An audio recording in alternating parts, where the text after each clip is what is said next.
Yep, it's been a good time. Good. Are going way back. Yep. To Joanne and Lansing, and yes. Well, it is 8:31, so we have a pretty packed day.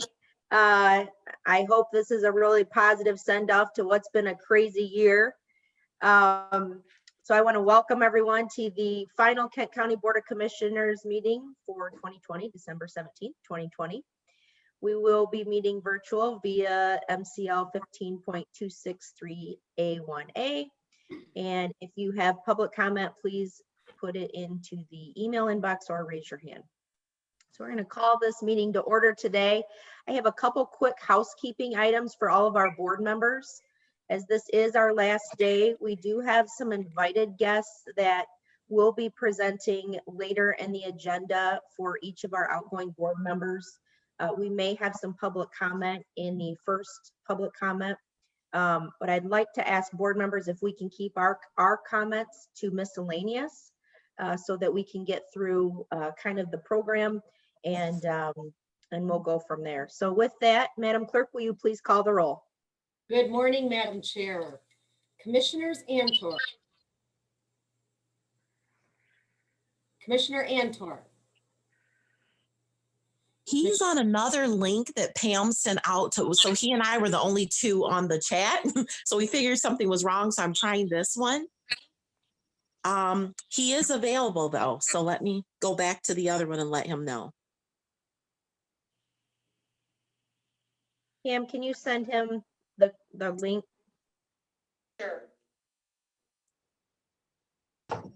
Sorry about that. You're on mute, Clerk Lyons, but I'm here. Commissioners Bulkowski. Here, present. Hennessy. Here. Jones. Here. Coleman.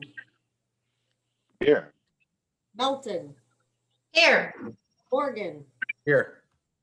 Hunstein. Here. Skaggs. Here. Sparks. Present. Vice Chair Steck. Here. Commissioners Talon. Present. Teal. Here. Vonk. Here. Voorhees. Here. Womack. Here. Wooded. Here. Chair Bolter. Here. Do we have Commissioner Antor on? Madam Chair, you have 18 members present, 1 absent. You have a quorum. All right, I anticipate Commissioner Antor hopping on anytime. So with that, I will call on Commissioner Jones for the invocation. Thank you, Chair Bolter. And for the invocation, I'm going to introduce a man that needs no introduction. I am going to defer to Commissioner Harold Voorhees so that he has an opportunity to provide the leadership on the invocation for his last time. So Commissioner Voorhees, please lead us in prayer. Thank you again this morning, Madam Chair and Madam Chair of Finance. Diane, thank you. It is a mixed feeling this morning. This finishes up 30 years that I've held public office, 6 at the city of Wyoming, and 6 as a state rep in Lansing, and now finishing 18 years here at Kent County. And there's 4 of us board members that will not be on the roster in 2021. And above all, I just want to say thank you for so many great times together that we've been blessed in so many ways. Some who have not served with us lately, but had before. Our administrator now and Daryl before. It's really been a great experience. And through life, it's the people you associate with that means so much. As I think back to my first election in 1986, we put together a group of people that would be kind of like my cabinet of leadership. And we meet quarterly or monthly yet today, this 30 plus years later. But it's the people around that has really made my life so successful in public service. I've enjoyed it and tried to always do the best for those who have elected me, and I thank them, and for those that I serve with. It was in 2002 that I ran for the Kent County Board of Commissioners, and went, at that time, Byron Center was part of my district, South Wyoming and Byron Township, that I met some fellas and started a Wednesday morning, or they were already doing it, but I joined their Wednesday morning Bible study. And I had that yesterday morning. So that's been 18 years that half a dozen of us guys get together every Wednesday morning for prayer and Bible study. And right now we're in the book of Ecclesiastes. And if you remember that, Solomon saying life is vanity, all is vanity. And but in there are some real nuggets. And the one that I really enjoyed is that he says it's not good to walk alone. You should, because then if one falls, how do they get up? But if there's two, you can be together. And I'm so thankful that I married my high school sweetheart, Joanne, who in 1985, when I said to her, I want to run for public office, thought that I was suffering from mid-age dementia or something. But I did. I lost my first election. And then in 2005, I thought I would like to go back to mayor, and people of Wyoming said, no, we'll elect our first female mayor, and Carol Sheets beat me in the primary there. So it's just been great. I believe that God has blessed us by our willingness to serve, and to serve with such a great group. And so, Madam Chair, I thank you for your leadership. Thank you for Wayman Brett, who will not, as I understand, be all of next year. But it's just been a blessing to be a part, serving the residents, businesses, and the guests of Kent County. And one last word from the scripture. It says, a merry heart does good like a medicine. And I've been on quite a bit of medicine since my heart attack in September, and through operation and that. But I still believe that a merry heart is what we, in this season of Christmas, wish everybody a very Merry Christmas, and may the joy and the merriness of the coming of Jesus be healing in our bodies and the bodies of those that have needs, and for those that are serving. We thank you. Let's pray. Heavenly Father, again this morning we come humbled by the knowing that we stand in such great needs as a society and as individuals, and so thankful for your provision of life, your provision of spirit, soul, and body. And so we ask that you will cause healing in those that would be hearing our words this morning. May there be healing in their body in the name of Jesus. So bless our meeting again today. May we, in the spirit of good and the spirit of joy, conduct the business of Kent County. And thank you for those who served in our law enforcement and in the hospitals and the care facilities and in the health department and in every area of service as staff people in the county. We give thanks in Jesus' name. Amen. Amen. Thank you, Harold. All right. I can't remember let's do the pledge. I pledge allegiance to the flag of the United States of America and to the republic for which it stands, one nation, under God, indivisible, with liberty and justice for all. Amen. That too. All right, we are on to item 5 of our agenda, special order of business. I thought it would be appropriate to bring in Dr. London today. We have had a 100-year pandemic, as we all know, and hopefully he can shed some light on a quick review of what all we've been able to do. I think we have one of the best health departments in the nation, and so I'm so thrilled that he's here, and then also give us an update on vaccine and vaccination rollout as we proceed into 2021. Dr. London. Floor Well, is good morning, yours. Chair, and happy holidays to everyone.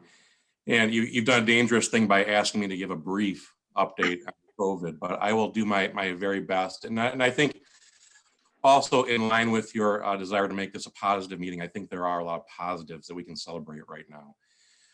The first thing I want to say, though, that to you as the elected representatives of the people of Kent County, I want you to know that you have in your staff at the health department, at administration, throughout the county, you have really some extraordinary people who have given so much of their lives this year, who, when the public health and safety of the people of Kent County is threatened, they take it personally. They take it very personally. This has energized them. They have taken this on as a crusade to protect lives in Kent County, and I'm very proud of them, and I know you are as well. I'm not going to spend time. I don't have the time to go through all of the things that we have done or all things that we're doing. But everything from contact tracing to isolation centers to communications to testing. This has been a huge lift this year, and I'm just going to briefly go over where we stand now with the epidemiology. Then I'm going to spend a little bit more time talking about vaccines and where we're at going forward, if that's okay with you. So where are we right now as we look at our current epidemiology? We've had over 38,000 diagnosed cases here in Kent County over the course of this pandemic. What you're looking at here is what we call an epi curve. It is the line graph along with the bars showing our new cases day over day over the course of this year. You'll see we had the virus first arriving back in April, late March and April. We had that flatten the curve moment back in April, May, and you can see that we did that. And the people of Kent County did that by following those precautions and doing what they can to make it difficult for this virus to spread. And then you see in the fall, what happened is what we thought would happen with the more ideal environment for respiratory airborne virus to spread. We had that big second wave, which thankfully it appears has peaked right around mid to late November. It peaked at about 700 new cases per day. Since that time, we've seen our 7-day rolling average come down to about half of that number. Right now, we're at 330 new cases per day, which is a huge positive development for us. And that means that our hospitals aren't feeling the same stress day over day as they were back in November. Right now in Kent County, we have a little less than 300 people that are COVID positive inpatient hospitalizations. A month ago, that was 400 or maybe a little more than that. So those numbers are coming down day over day. And that's very important because about 10% of the people who are hospitalized don't survive. Here's our positivity rate. And as you probably have heard many times this year, positivity is the percentage of the tests that we conduct that come back positive for COVID-19. Back during that peak, back in mid-November, we were seeing about 17, 18% of all these tests come back positive. That's starting to come down now. Over the past 7 days, we're seeing an average of 11.8% of those tests being positive. That's still way too high. We'd like to see that positivity rate 3% or less, but we'll certainly take the great progress that we have seen over the past several weeks. We are, however, still in a very vulnerable position. We know there are many community and family gatherings and things like that are going to happen over the next few weeks. We know we're still in the darkest, and entering the coldest part of the winter, very dry conditions, all of which are very favorable for the transmission of an airborne virus. And then the most sober of our measurements is our deaths. Right now, we're at a total of 443 deaths reported to the Kent County Health Department. We're seeing an average right now of about 5.86 deaths per day. That's a little bit better than where we were at a few weeks ago. However, it's much worse than where we were at during the summer, where we were seeing about 1 death every 3 to 4 days. Now we're seeing close to 6 reported to us every day. The peak in deaths always follows the peak in cases by about 3 or 4 weeks. So what we're seeing right now is a result of that surge that we were seeing back in mid-November. Hopefully, as the new cases continue to decline, we'll see over the course of the next 3 or 4 weeks, the number of cases, the number of deaths on a daily basis decline as well. Our case mortality, which is the percentage of diagnosed cases that don't make it, that don't survive, is at 1.2%. And that's a number that's actually much lower than the statewide average or mortality rate, which is over 3%. And that's a much lower number, that 1.2%, than in many counties our size or larger across the country. And so that's a huge credit to everyone in Kent County, all of our partners who have done their job, and the people of Kent County in making testing available, because the earlier people can get diagnosed, and if we can do the contact tracing and stop this from spreading, we can give people the information they need to better protect themselves. And by doing that, we also keep those hospitals in a position to provide the best care possible so that they don't become overwhelmed and we see excess mortality because of that. So this is the real good news though. And this is really astounding that over the course of less than 10 months, we went from having a virus that was completely novel to us to having a virus that we have a vaccine for. And I think that there's a lot of credit to organizations and levels of government and industries and researchers across the country and across the world. And I'm extraordinarily proud that a Michigan-based company, Pfizer, was the first to cross that finish line. And there are many other great companies that are doing research that can bring more products like this, and hopefully even better products, vaccine products, to us in the future. But the fact that we have a vaccine before the year is over is an extraordinary accomplishment. Vaccines usually take years upon years to bring to the community, not 10 months. So 8 things I want you to know about a vaccine in our planning. The first is that the safety of these COVID-19 vaccines is our top priority for all of us at the pharmaceutical companies, at the FDA, all the way down through the hospitals and the health departments. We need to make sure that the people have confidence that these vaccines are safe, and I believe they are. I believe that vaccines have some of the very best safety performance of any products that are produced, and the data really supports that. Many vaccines are being developed and tested. Some are going to be ready before others. So there are actually over 100 vaccine products around the globe that are being developed right now. All of them have a little bit different science behind them. They have a little bit different profile in terms of their storage and their handling. And hopefully, as we get more of those products available, we'll be able to push the vaccine into the community, into many more providers quickly. At least at first, these vaccines are going to be used under an emergency use authorization through the FDA. And I think that we've all heard a lot about emergency use authorizations. That does not mean that shortcuts were made in the safety review of those products. It simply means that many of the steps were happening concurrently, and that they were made a highest priority for review. And in fact, in many cases, the size of the populations that are used for that phase 3 clinical trial are increased dramatically in order to make up for the expedited process. The only thing we're really missing is the longitudinal analyses of these vaccines over years. There's going to be a limited supply for a while, and we really encourage people to be patient. It's going to take a while before vaccine is readily available to the community. We'd like to have an awful lot more than what we have right now. In fact, as of this moment, we don't have any at the Kent County Health Department. I'm hoping that changes today. Our hospitals receive theirs, but there's going to be a limited supply for a while, and we need to do what we can to recognize that. There are groups that are prioritized for receiving it first. I'll talk about that in a few moments. The vaccines may not be recommended for children. Right now, the Pfizer vaccine is recommended for ages 16 and up. And the reason that it's not recommended for children at this time is simply because children were not included in that phase 3 clinical phase.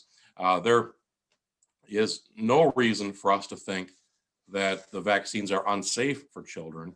We just have an even higher level of standard when it comes to children's safety. And because the children, their body, their physiology works a little bit different than the adult body, we want to make sure that we're extra careful there. Cost will not be an obstacle to getting vaccine. At the Kent County Health Department and anywhere else, we do bill insurance. However, if someone doesn't have insurance or if they forgot their insurance information, we're not charging. We can charge all those unreimbursed costs to our HRSA fund for reimbursement at the end. So collecting cash or taking payment at our clinic is not what we're going to do. In addition to being an impediment to getting people vaccinated, it would simply create one more point of contact, one more customer encounter that adds risk to everyone involved. And we will be sharing information about COVID and the vaccines as that information becomes more and more available and as more vaccines become available. And we'll be doing that through our county website and also a website that we've created with our partners. So we have a vision along with the state that we're going to be prepared, and we are, to safely and efficiently distribute the COVID-19 vaccine as it becomes available, and that we're going to be doing tracking and monitoring to measure how far we've come as a community. If there are groups within our community that aren't getting care, aren't getting access, we're going to identify that very early and make sure that that's resolved quickly. Transparency and public trust are going to be essential to this and have been essential throughout our process so far. Having equitable access to the vaccine so that people don't have a disparate level of access to it. This isn't going to be based on privilege or on any other resources that people have. We're going to do our very best to make it available to everyone in the community. And ensuring proper engagement of stakeholders and community partners is critical as well. And to that point, we have already been doing that. We have had engagement with what we call a race, equity, and inclusion group, making sure that we don't make mistakes, repeat the mistakes of the past. Many racial and ethnic groups have historic trauma from abuses in the past.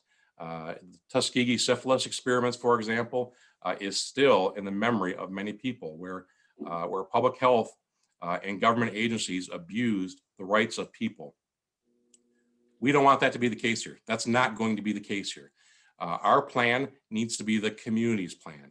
They have had and will continue to have a role in deciding how and where these vaccines and programs are rolled out so that they have confidence and can share that confidence with their neighbors. A church leader group has been engaged since the springtime. That's important because communities of faith are so important to us here in Kent County. They're gathering places, so that's an issue. But also people look to their faith leaders for confidence and for trust. And so by making sure that they're part of our team, we can help to move that trust and bring everyone into that trusting relationship. Our hospitals, our long-term care providers, community stakeholders group. We have people on our staff who've been focused on being community connectors with residents and with neighborhood groups. We've been involved with the Kent Intermediate School District from the very beginning, and also having frequent meetings with business.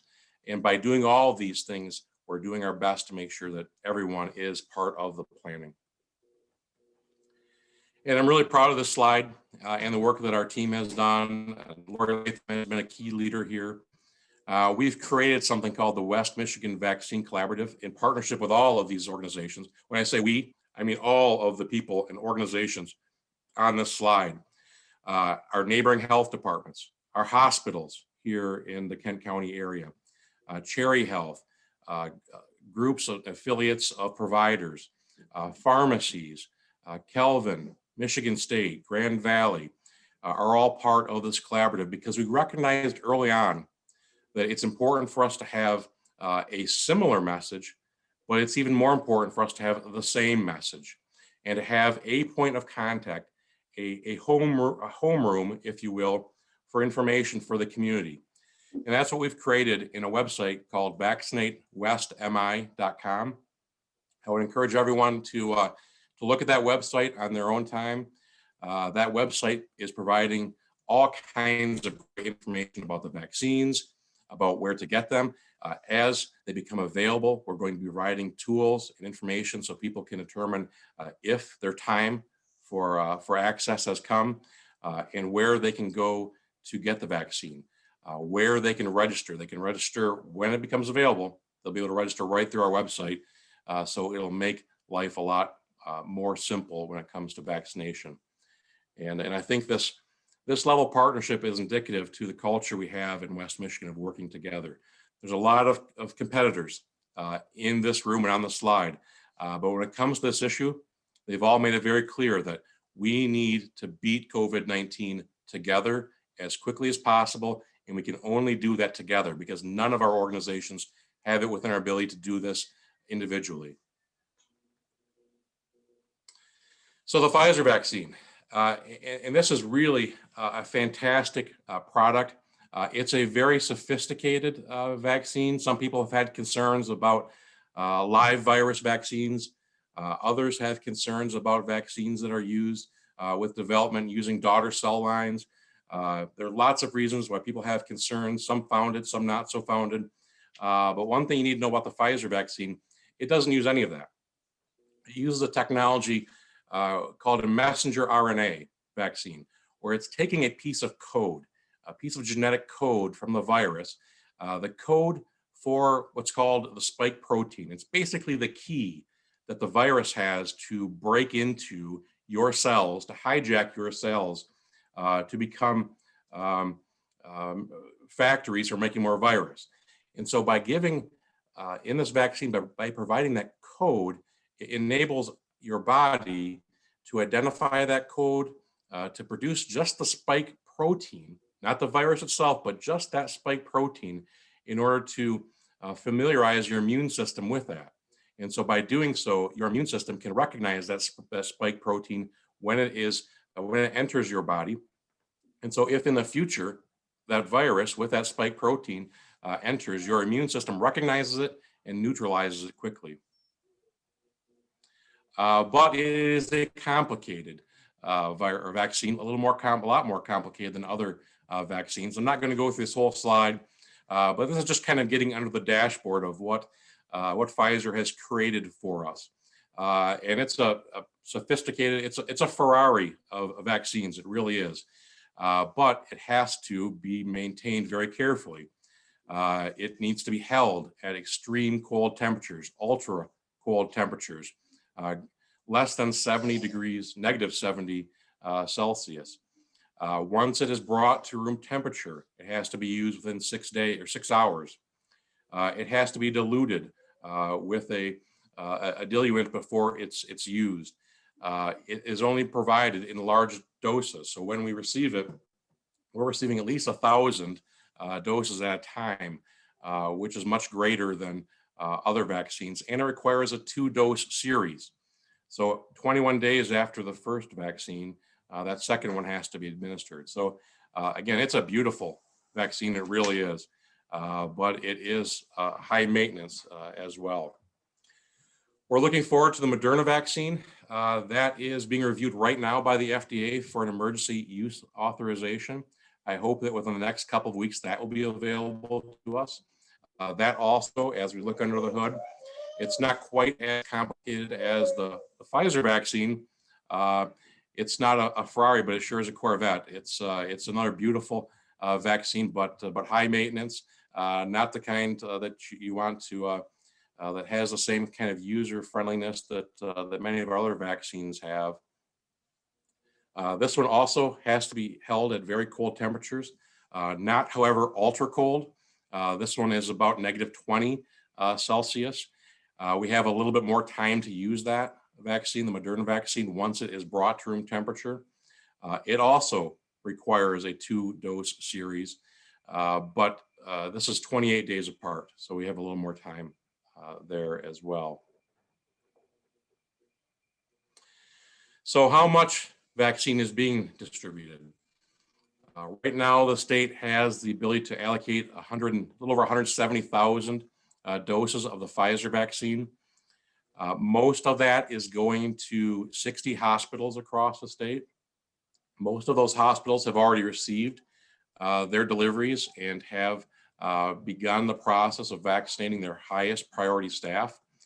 There are 12 health departments across the state that have the ability to receive the Pfizer vaccine because those 12 health departments, including Kent County, have ultra cold freezers.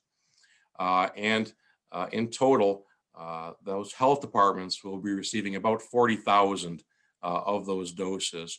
We're going to be receiving about 2,000 of those doses here in Kent County. The Moderna vaccine hopefully will start its distribution in about a week from now. There were about 70 hospitals that did not have the same ability to receive the Pfizer vaccine. So they're going to be prioritized for the Moderna vaccine. And the rest of the health departments around the state, mostly in rural areas that don't have the same infrastructure, the same ultra cold freezing capacity that we have, those other health departments will be receiving the Moderna vaccine starting here in a week or so. And then after that, all health departments can get either or both of those vaccines. So at that time, we'll be asking for both the Moderna and the Pfizer vaccine so we can maximize the amount of vaccine that we're receiving here. It also gives us a little bit more flexibility in the places and in the ways and the times that we can arrange our clinics. Lots of questions about the priority groups. There are 3 general phases to the rollout of the vaccine. Phase 1 are those highly vulnerable populations and frontline healthcare workers. Phase 2 is the general population, and phase 3 will be the long-term maintenance of COVID vaccine years to come. But I want to talk a little bit about phase 1 because that's where we're at right now. Within phase 1, we have several groups. We have phase 1A, B, and C. And within phase 1, which I'm showing on this slide, there are 3 priority tiers. So we have phase 1A1, which is EMS, our medical first responders, the general medical emergency department, intensive care units, and our Kent County Health Department vaccinating teams. And you'll see at the health department, we're working to get vaccinated our own vaccination clinic teams, along with the medical first responders with EMS, and the hospitals are working with their staff. Once that's completed, which should take probably a couple weeks, we'll be moving to priority 2, which is going to be the skilled nursing facilities, those long-term homes, homes for the aged, the adult foster care, assisted living facilities, home health care workers. And at this point, it's going to be a mixed responsibility between the health department, the hospitals, CVS and Walgreens pharmacies are also brought on. They're going to be doing mobile vaccination as well as us in the hospitals, trying to get to those most vulnerable populations living in those congregate settings. And then priority 3 within phase 1, 1A, are the other healthcare workers. So now we're talking about specialists, we're talking about oral surgeons, dentists, people doing outpatient care and indirect patient care. And that will be the health department and the hospitals providing vaccination clinics for those other healthcare workers. And then we'll move into phases 1B and 1C.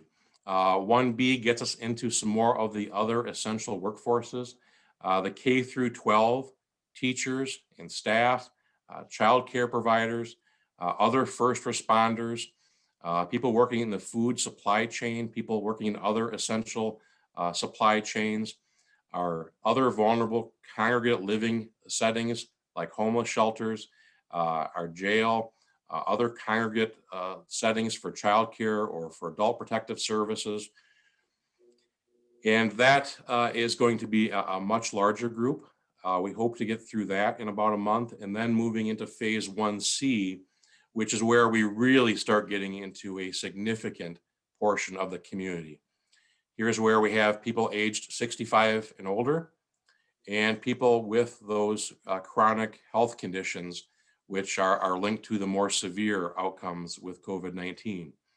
So as you can imagine, once we get to phase 1C, we're now talking probably close to about 20% of our population, maybe more, that are going to be eligible for vaccination at that stage. Here is a general time frame to give you an idea about what we're looking at. So phase 1A will be happening over the course of the next about month. As we enter phase B, which is those other essential healthcare workers, the teachers, the first responders, and so forth, that'll take probably another month to month and a half. So we're looking at by the time we get to the end of February, early March, being through phase 1B. And then 1C will probably begin in March. And that's that first very large group with the 65 and older and the people with underlying health conditions. And then phase 2, which is general population, will begin, we hope, about a month after that. So about April. Don't hold me to these timelines precisely. A lot of this, in fact, the majority of this depends on the availability of vaccine. And it also depends on the diversity of vaccine. It's great that we have the Pfizer vaccine now and that the Moderna vaccine is coming on quickly. But for us really to get through phase 1C and phase 2 quickly, we need other vaccine products available as well. We're doing an awful lot right now to prepare for these clinics. You can imagine all of the behind the scenes stuff that's happening with all of the logistics and training staff, not just the people who are giving the shots, but for every person who's giving a shot, there is a support system of people doing registration, of doing safety, of doing disinfection. They're on site, of mixing the diluent with the vaccine and prepping. There is a whole workforce behind each frontline vaccinator, if you will. And we have been doing, and we continue to train and prep for that. In fact, we're doing some of our last walkthroughs this morning in anticipation that we'll be receiving vaccine today. We had expected to receive our first delivery on Tuesday. That was pushed back to today.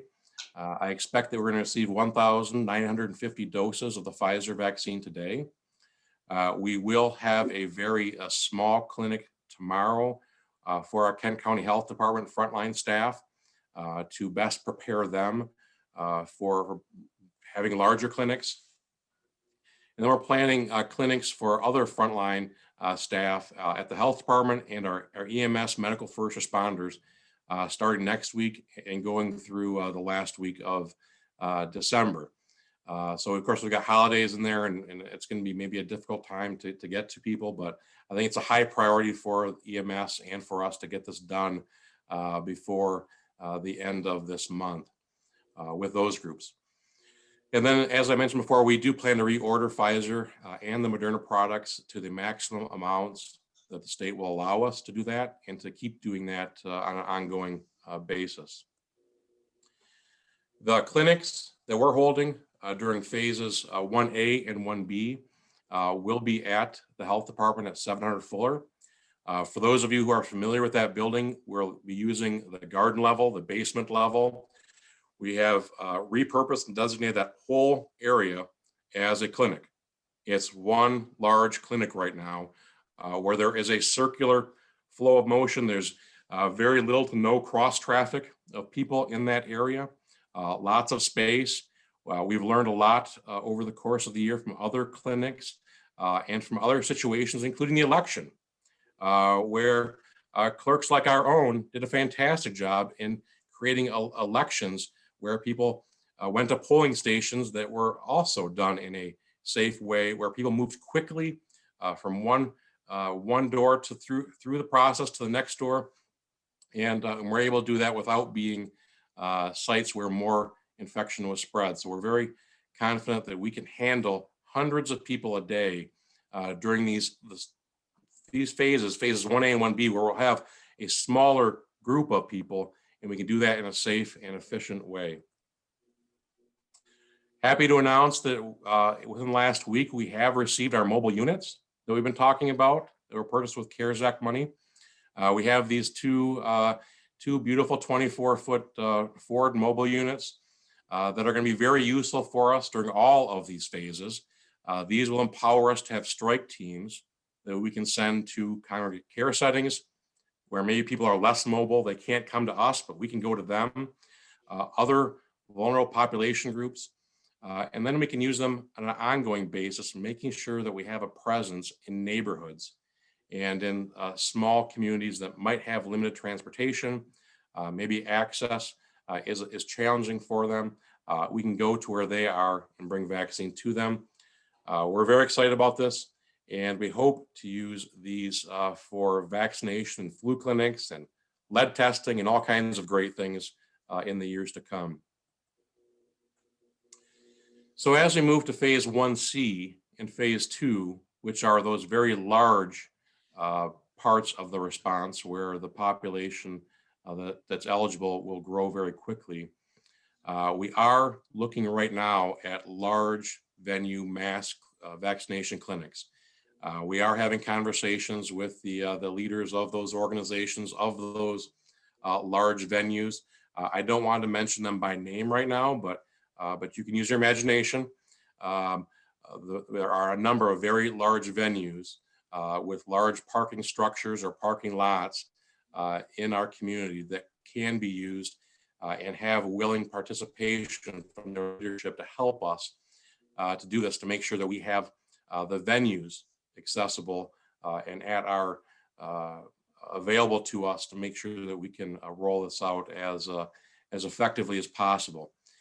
We really want to get to a point where we're using what we call a push strategy, where instead of pulling the community to us at a health department or a hospital location, we're pushing vaccine to pharmacies, to doctors' offices, to clinics throughout the community, so that we have a decentralized approach where it becomes as available as the flu shot is to all of you right now.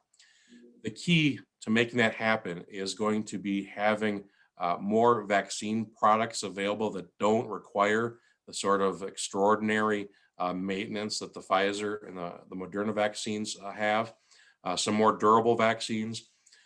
We believe those are coming. In fact, I know they're coming. Having those available in those many locations throughout the community is going to be very key to us in 1C and in phase 2. And as I mentioned, we're going to continue to make this information available to the community at vaccinatewestmi.com. So please stay tuned to that. I have a number of kind of common questions that we're receiving. And Chair Bolter, I can kind of run through, I've got about 7 or 8 of these right now. I can run through these quickly right now if you'd like, or I can stop now and take questions. Go quickly, that'd be great. I'm sorry, was that proceed or pause? Yeah, if you could go quickly, that'd be great. So how many shots will I need? For these 2 vaccines, they require a 2-dose regimen. The Pfizer requires a 2nd dose on day 21, thereabout, and Moderna at day 28. However, we believe that the AstraZeneca vaccine and others that are coming will only be a 1-shot routine. Lots of questions about side effects. The actual occurrence of side effects, both in the phase 3 clinical trials and what we're seeing right now is very low.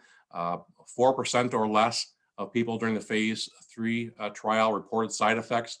The vast majority of those were injection site discomfort or other just pain on the site or slight fever, and very low there. If I had COVID, do I still need the vaccine? The answer to that is probably yes. We don't know how long the vaccine is the acquired immunity from natural infection, how long that is going to remain effective. And so what we do know is that immunity from the vaccine lasts a lot longer than actually acquired immunity. When I get the vaccine, can I wear a mask or should I wear a mask? We're going to recommend that people continue to wear a mask because the vaccines, while they are 90% effective or greater, they are not perfect. And so we're going to continue to recommend people wear a mask until we get through this pandemic. Yes, wear a mask. And I can share these slides with everyone so you can look at these answers in more detail. Yeah, Adam, and I'm wondering if you can definitely share that presentation so that we can share it to our constituents and any ways that we can post it. I just think it's great information that we can, pick out to the community. Absolutely. And before I take any questions, I do want to say on behalf of all of us at the Kent County Health Department, a huge thank you to Commissioners Voorhees, Vonk, Talon, and Melton. You've all been tremendous champions for public health, and we greatly appreciate your service to our county. So thank you, everyone. Thank you, Adam. That was an awesome review, and you did it as quickly as you possibly could, and we really appreciate it. It was super thorough. I know Commissioner Antor has a question. Commissioner Antor. Thank you, Chair. Thank you, Adam, for that great report. Actually, one of my questions was whether we need to get a shot if we've already had it. You answered that. On the shipping, I was watching on the news the other day, the process when they were loading up these containers with dry ice and so on and so forth. How do you know once it arrives here, is there a way of testing it to make sure the integrity of the product is still good, depending on where they're shipping from? I was just wondering, how do they maintain the ideal temperatures, and how do you know that that integrity is met when you get it? Yeah, and so that's a great question. And Pfizer and Moderna have actually tested that. They have been practicing this distribution for quite some time now and doing quality assurance checks along the way to make sure the integrity of the vaccine is maintained. And so they do have a very high level of confidence that as long as there isn't some mishandling of the product along the way, and that's also very carefully watched, that it will arrive in its intended quality. And I apologize for taking my video off. My battery was about to die, so I had to move to my charger. And if I may, Chair, I just had two more real quick questions. Sure. Yep. One, Adam, do you know what the efficacy of this shot will be compared to like a flu shot? Are they comparable? So actually, the Pfizer vaccine has an efficacy of over 90%, and Moderna at about 94%. The flu shot varies greatly from year to year because its composition is meant to match what's happening around the world, and because there are so many strains of influenza. Oftentimes, the flu shot efficacy is only around 60, 70% in a good year. So this is much more effective than the flu shot is. That's great. One other quick one. When determining timeframes for getting this out to the general public, I know there's probably a lot of people that will be turning down the vaccinations. Do you guys have any way of knowing what percentage of the population through, I don't know if you surveyed people, but what percentage will probably not be getting vaccinated? So there have been a number of surveys across the country that have found that about half the population is willing to take the vaccine right now. About 20 to 25% of the population, 30% of the population either does not want the vaccine or is very reluctant to take the vaccine. And then there's about 20 to 25% of the population that are the late joiners. They're willing to, but they kind of want to see how this goes. Maybe they've got some concerns, some hesitancy. That's the group that we're really trying to reach, because we need to get about 2/3 of the population immune to this in order to get to herd immunity. So we are working to get there. We think that we can. We know the healthcare workers, they say at about an 85 to 90% rate that they want to take it. So we want to get the rest of the population up to speed and at the same level as the public health and the healthcare workers are. Well, I wanted to thank you because all along this process, I've called you several times about different concerns. You've always taken my calls, which is amazing. And you've always provided good answers and help checking into things. So I appreciate all your effort. Commissioner Ponstein. Thank you, Chair Bolter. Adam, just a couple quick ones. I saw the public service announcement about the importance of getting the flu vaccine. Is anyone tracking the amount of people that are getting that? And secondary, what is the current death rate from the flu virus this year? Good questions. I don't have a number right now for the percentage or the number of people who have taken the flu shot. Normally, we see about 35%, don't quote me on that, but that's what I recall as being a flu shot coverage for our area. In an average year, we see less than 100 deaths from influenza here in Kent County. I think we had 92 about 4 or 5 years ago, which was our highest number in a while. So, we have had 443 COVID deaths, so it has been worse than influenza this year. Of course, we do want people to get their flu shot as well. That's very important. While that flu shot, as I mentioned before, is only generally about 60% effective, give or take, it does reduce a lot of cases and does reduce some of the burden on the healthcare system. Our hospitals do a great job every year with influenza, and that's why we don't see as high of a death rate from the flu as some other communities see, but they're really stretched thin this year. And so if we can prevent some of those cases, we should. Okay, then kind of not so much a follow-up to that, but in part of that, in the early days of the COVID-19, everyone's TV feeds were filled with the shots of people dying, not getting what they need, no ventilators. What have we learned from the spring till now? And how do we treat COVID for those that get it now? And how does that differ than what we were doing in the beginning? Yeah, and so I probably should defer to a physician for the most accurate breakdown of that. But I can tell you generally that we've learned a great deal in how to best care for people who do need hospitalization, how and when to ventilate them, how to keep them prone instead of on their back. The other therapies that we have now, whether it's remdesivir or Regeneron or convalescent plasma therapies, there's an awful lot of tools now that have been developed for therapy that they didn't have back in April and May. So that's been part of the success over the course of this year. And the hospitals have done a great job learning those lessons from Detroit and New York and other places that didn't do so well early on. Okay, thank you. Commissioner Steck. Thank you, Chair Bolter. Also, thank you, Adam, for your very exhaustive and thorough report. And thank you for your leadership over the course of the past year.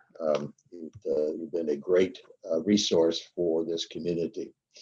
I wrote a lot of questions, and as you went on, almost all of them got answered. I have two. One is, when you get to the point of providing vaccines to the populations in 1C and 2, will it be up to the population, the people, to keep their eyes open and look for that, or will there be an affirmative reach out by the department?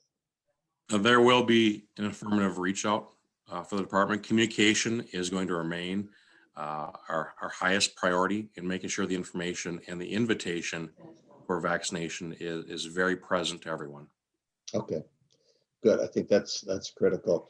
And then the last question I had is, I know you've talked about the percentage of the population that we'd like to have vaccinated in order for it to be able to effectively suppress the transmission. But those that are 16 and under don't even qualify for any of the vaccines that are currently being identified.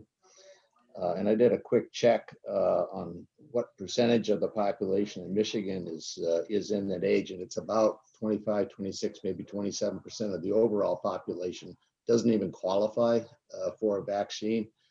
How do we address that? And are any of the other candidates for vaccine already identified as capable of being used for the 16 and under population?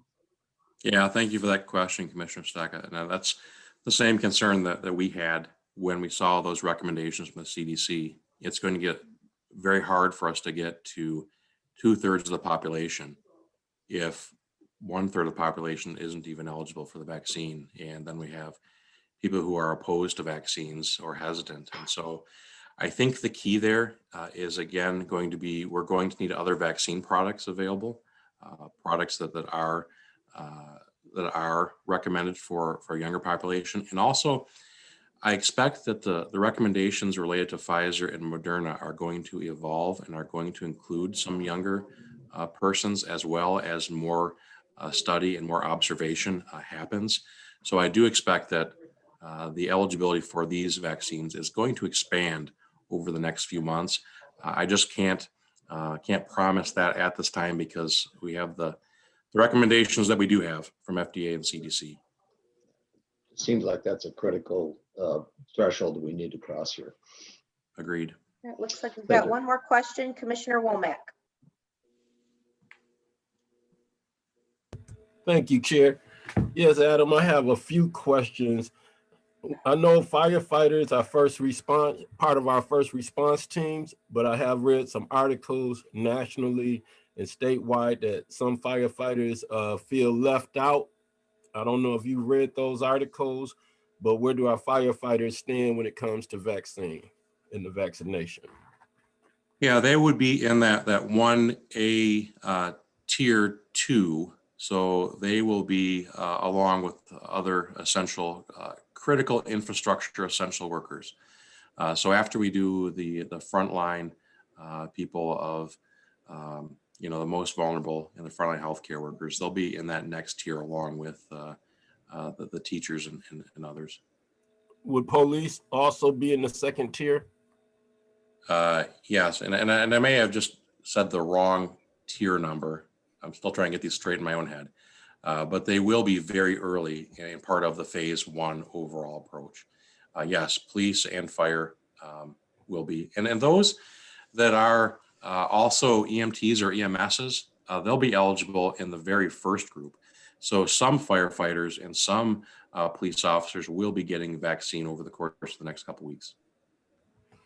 Okay, and when it comes to education, what are the plans for our students? And will there be any mandates when it comes to vaccines, as the public is called? The majority of the public don't want to see any mandates, but have you heard of any mandates that may happen for those who are dealing with kids or teaching? And what are the plans for students?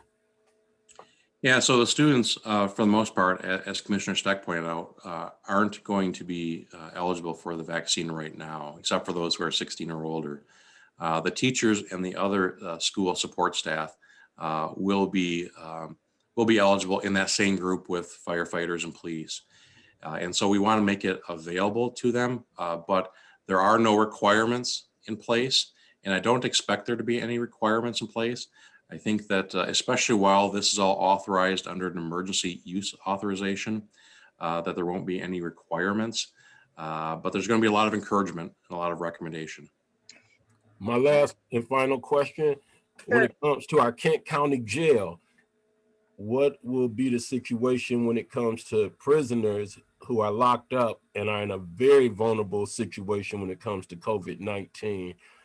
What will be their opportunity to have vaccinations?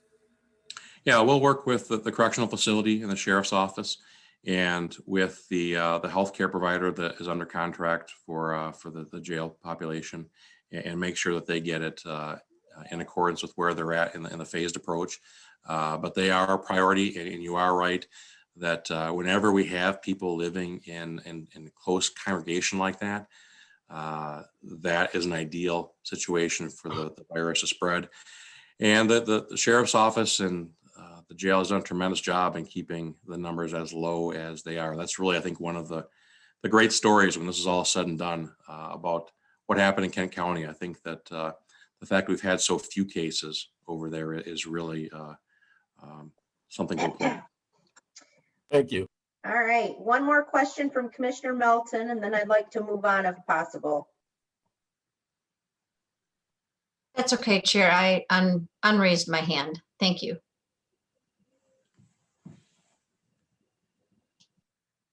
She's muted. You're muted. Darn it, I was gonna try to not do that this meeting. Thank you. It was very informative. We really, really appreciate all your work. We want to let you get back to it. And if you could send us that presentation, that would be amazing. Any way we can inform our constituents is helpful. So thank you so much. Thank you. All right. We are on to item 6 of our agenda, public comment related to an agenda item. And I do know we have one person joining us, I believe former Commissioner Saalfeld. Are you there? I'm here. Welcome. Hey, thank you. Welcome back. Yeah, it's interesting. Thank you, Chair Bolter. Just a couple words. First of all, who would have known back in March when I had my last meeting with you that would end up being probably one of your last in-person meetings that you had. I think you've had a couple, but crazy times. I just wanted to say greetings to everybody, but also say a few words to those that are retiring from the commission, my former colleagues. Betsy, it's been a short period, but it was great getting to know you. And Jim Talon, been there the whole time that I was on the board, and I just wanted to say that it was a pleasure serving with you. I know you've been characterized as one of the hardest working commissioners. I think that's true, and I know that you have a genuine care for the community. I hope you continue to serve the community in that regard.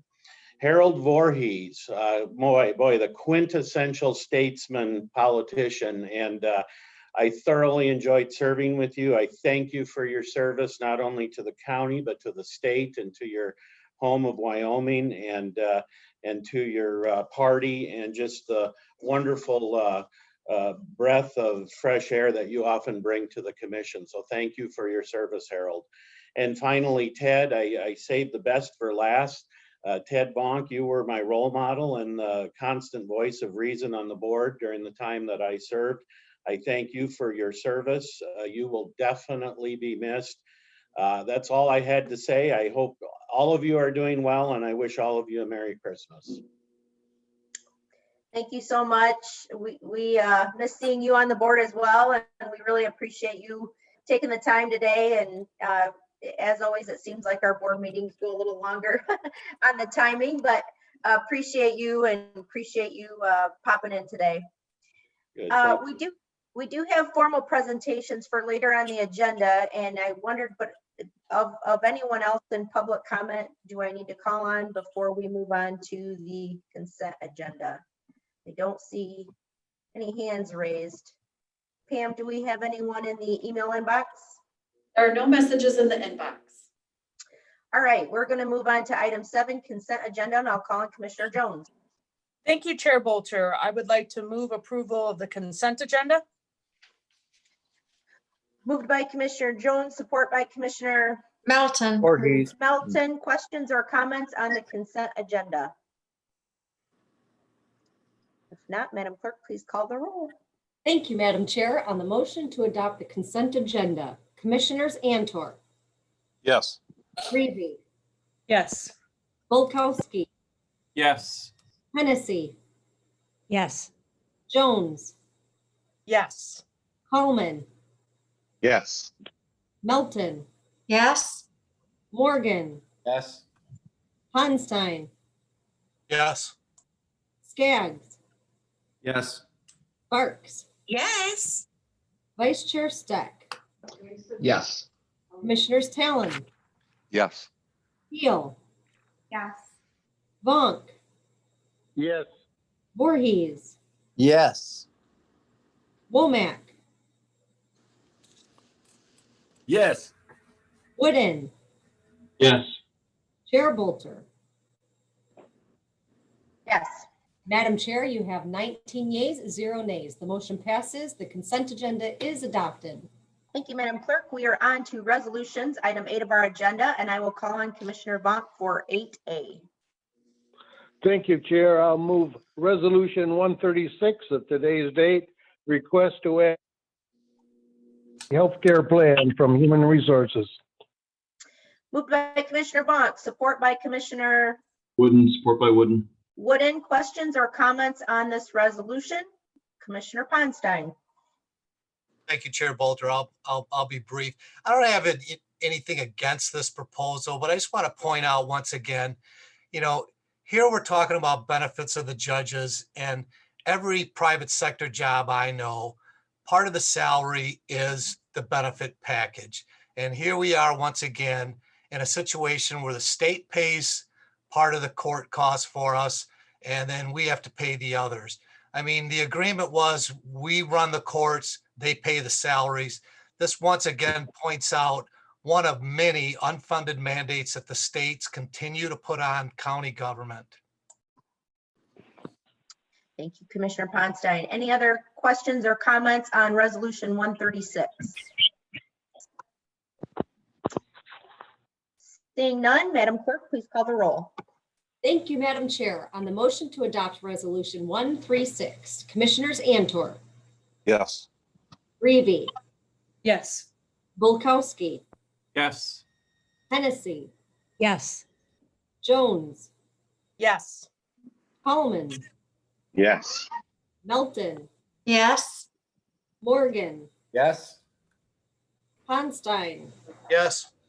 Skaggs, Yes. Sparks, Yes. Vice Chair Steck, Yes. Commissioners Talon, Yes. Keel, Yes. Vonk, Yes. Voorhees, Yes. Womack, Yes. Wooden,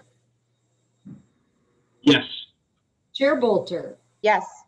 Madam Chair, you have 19 yeas, 0 nays. The motion passes. Resolution 136 is adopted. Great. We are on to Resolution 8B, and I will call on Commissioner Brady. Thank you.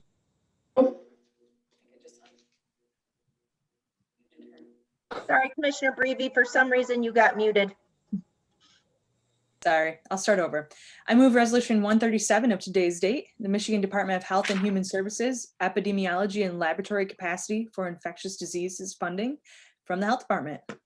Moved by Commissioner Brady, support by Commissioner Sparks. Sparks. Questions or comments on Resolution 137? Don't see any hands. Madam Clerk, please call the roll. Thank you, Madam Chair. On the motion to adopt Resolution 137, Commissioners Antor, Yes. Reavy, Yes. Volkowski, Yes. Hennessy, Yes. Jones, Yes. Coleman, Yes. Melton, yes, Morgan, Yes. Ponstein, Yes. Skaggs, Yes. Sparks, Yes. Vice Chair Steck, Yes. Commissioners Talon, Yes. Keel, Yes. Vonk, Yes. Voorhees, Yes. Womack, Yes. Wooden, Yes. Chair Bolter. Yes. Madam Chair, you have 19 yeas, 0 nays. The motion passes. Resolution 137 is adopted. Thank you. We are on to 8C of our agenda, and I will call on Commissioner Morgan. Thank you, Madam Chair. I'd like to move Resolution 138. It's from our Parks Department. It's land acquisition for Chief Hazy Cloud Park. Moved by Commissioner Morgan, support by Commissioner By Jones? Jones. Questions or comments on Resolution 138? Commissioner Ponstein. Thank you, Chair Bolter. Just want to say I support the acquisition and expanding our park space.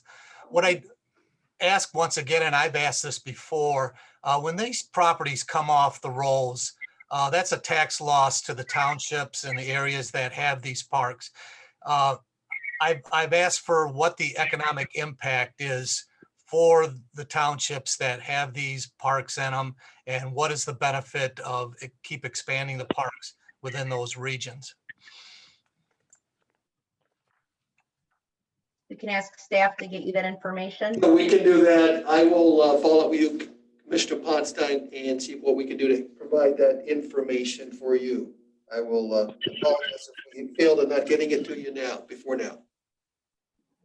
Commissioner Skaggs. Thank you, Chair Bolter. Just want to say two quick things. One, this is a great example of Some reason you got muted again, Commissioner Skaggs. I think we've got some. I'm here. Can you hear me now? Yes. I think this is a great example of partnerships with the township, with Parks Foundation. I know that was a topic of conversation at today's executive committee meeting, and then the state trust fund. So thanks to everyone who is participating in making this land acquisition possible. In addition, wanted to thank staff for adding exactly who we're buying these properties from. So much appreciate the action on that. Thank you, Chair. All right, any other questions or comments on 138 before we move on? Seeing none. All right, Madam Clerk, please call the roll.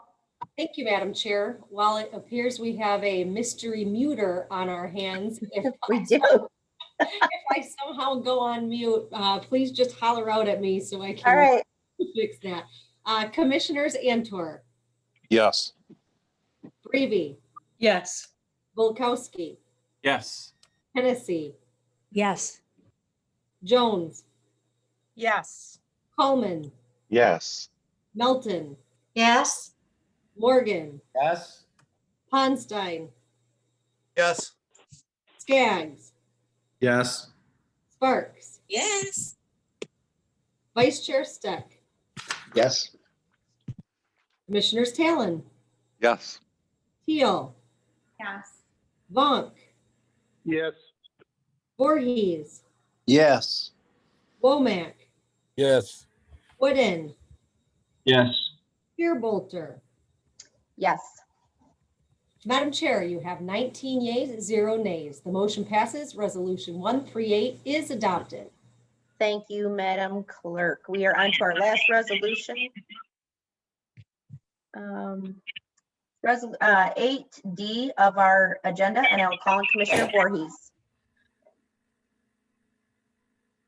Commissioner Voorhees, you're muted. Joanne does that to me all the time. I would like to move resolution 139 of today's date. It's the Lowell Regional Green Space Acquisition from the Parks Department. Support. Commissioner Jones. Moved by Commissioner Voorhees, support by Commissioner Jones. Questions or comments on resolution 139? All right, seeing no hands, Madam Clerk, please call the roll. Thank you, Madam Chair. On the motion to adopt Resolution 139, Commissioners Antor, Yes. Brevy, Yes. Volkowski, Yes. Hennessy, Yes. Jones, Yes. Coleman, Yes. Melton, Yes. Morgan, Yes. Ponstein, I just moved this one here. Yes. Skaggs, Yes. Sparks, Yes. Vice Chair Steck, Yes. Commissioners Talon, Yes. Teal, Yes. Vonk, Yes. Voorhees. Commissioner Voorhees. I'm muted. Yes. All right, Commissioners Womack, Yes. Wooden, Yes. Chair Bolter. Yes. Madam Chair, you have 19 yeas, 0 nays. The motion passes. Resolution 139er is adopted. Thank you, Madam Clerk. We are on to the second round of public comment related to any county matters. Again, I haven't invited some guests to speak later in the agenda on item 11, but if there are any other members of the public or would like to speak, I know Clerk Lyons mentioned wanting to do a quick reminder. I'll call on her and then we will proceed. Thank you, Madam Chair. I appreciate a moment with the floor. We have about 9 or 10 incoming county commissioners for next term that still need to be sworn in and take their oath of office. Thank you to those who were able to make that happen so far this week. I would encourage you, if you have not done so, please come to the office today, anytime before 2:30, and I can administer that oath to you. If that doesn't work, feel free to reach out to Kim or myself directly to kind of see what arrangements we can make in the last 2 weeks of December. If if you can't come into this office, do know that a city, township, or village clerk, a judge, any notary public, and a current state representative or senator can also administer the oath to you. If you go that route, please make sure that you have turned into my office for filing your oath of office if another elected official administers your oath. We have to have that so that you can take any action at your first meeting next year. So with that, I'll turn it back over to you, Madam Chair. Thank you for the time. Thank you, Madam Clerk. Any other public comment? Members of the public would like to speak? Madam Chair, this is Michael Zorhoff, Superintendent of Kentwood Public Schools. Are we supposed to speak at the end? I'm just confused. I apologize. Hi, Michael. I have you teed up for item 11. So I'm good now then. I know I just how to pronounce your last name. So that's amazing. Thank you. No problem. I just didn't want to miss my chance. Sorry. Thank you. Don't worry. I got you. All right. We're going to move on to item 10, Commissioner Reports. Do we have official reports today? Commissioner Ponstein. Thank you, Chair Bolter. So it's not really a long report. I sit on the pension board with Commissioner Teal, and I've often said that the people before me and certainly the people after me are going to run this pension in the conservative manner that we've done over the decades. And I know Commissioner Voorhees and Morgan and Saalfeld, if he's still on it, was on it before I was. We're closing in on a milestone that some are looking forward to for many reasons, but we got our quarterly report ending November 30th, and just the size and the scope of the pension fund and the way it's managed. We are closing in on the 1 billion in assets under management in that plan, and I think that's a milestone that says a lot about the people and the staff that run the pension fund. It's pretty much a fully funded plan. It varies from month to month up and around, the full funded rate. So just want to give my appreciation to the staff and everyone that has served on that pension board. And it's indeed a milestone. A lot of pension funds are 60% funded, but just the amount of assets that we have under control speaks volumes. So thank you. Thank you, Commissioner Ponstein. Any other official commissioner reports today before we move on? All right, seeing none, we are now on to item 11. We have 6 people to honor today. The first being Matthew Vanzetten. We're also going to honor our outgoing treasurer, Ken Parish. And then our commissioners, Commissioner Melton, Commissioner Talon, Commissioner Voorhees, and Commissioner Vonk. So I have kind of a little sequence here that I'd like to present. Kind of going to go in that order. So first up is Matthew Vanzetten. Pam, if you could put up that proclamation for Matthew. Matthew, I think I saw you on earlier. I just want to say that we are just so thankful for the time that you did give the county. You were greatly missed. Wish we could have engaged all of your skill sets this year through this crazy time, but we miss you dearly. And with that, I will turn it over to Wayman. Thank you, Madam Chair. This is the first time that the administrator that I can remember has ever read a resolution proclamation on behalf of the board chair, and it's my honor. Whereas Matthew Vanzetten began working for Kent County on July 5th, 2005, and became Assistant County Administrator on February 12th, 2018. And whereas during his years with the county, Matthew has worked closely with the Board of Commissioners to create many successful and enduring organizations to improve the quality of life for Kent County residents, including the West Michigan Sports Commission, the Kent School Services Network, and the West Michigan Partnership for Children. And whereas Matthew Vanzetten worked with the Board of Commissioners, First Steps Kent leaders, and the other community leaders to create the Ready by 5 early childhood millage, a first for the state of Michigan. And where Matthew helped to strategically combine the Community Development Department and Housing Commission with Assets Community Action Agency into a single Kent County department, Kent County Community Action, to more effectively address poverty in our community while supporting county infrastructure. Now therefore be it resolved that Board Chair Manny Bolter, on behalf of the Kent County Board of Commissioners, hereby thank Matthew Vanzetten for his dedication to the residents of Kent County and his years of service in local government. And be it further resolved that the Kent County Board of Commissioners hereby bid Matthew Vanzetten farewell and wish him much happiness and success as he spends time with his family, Amy, Greta, and Ezra. Thank you, Wayman.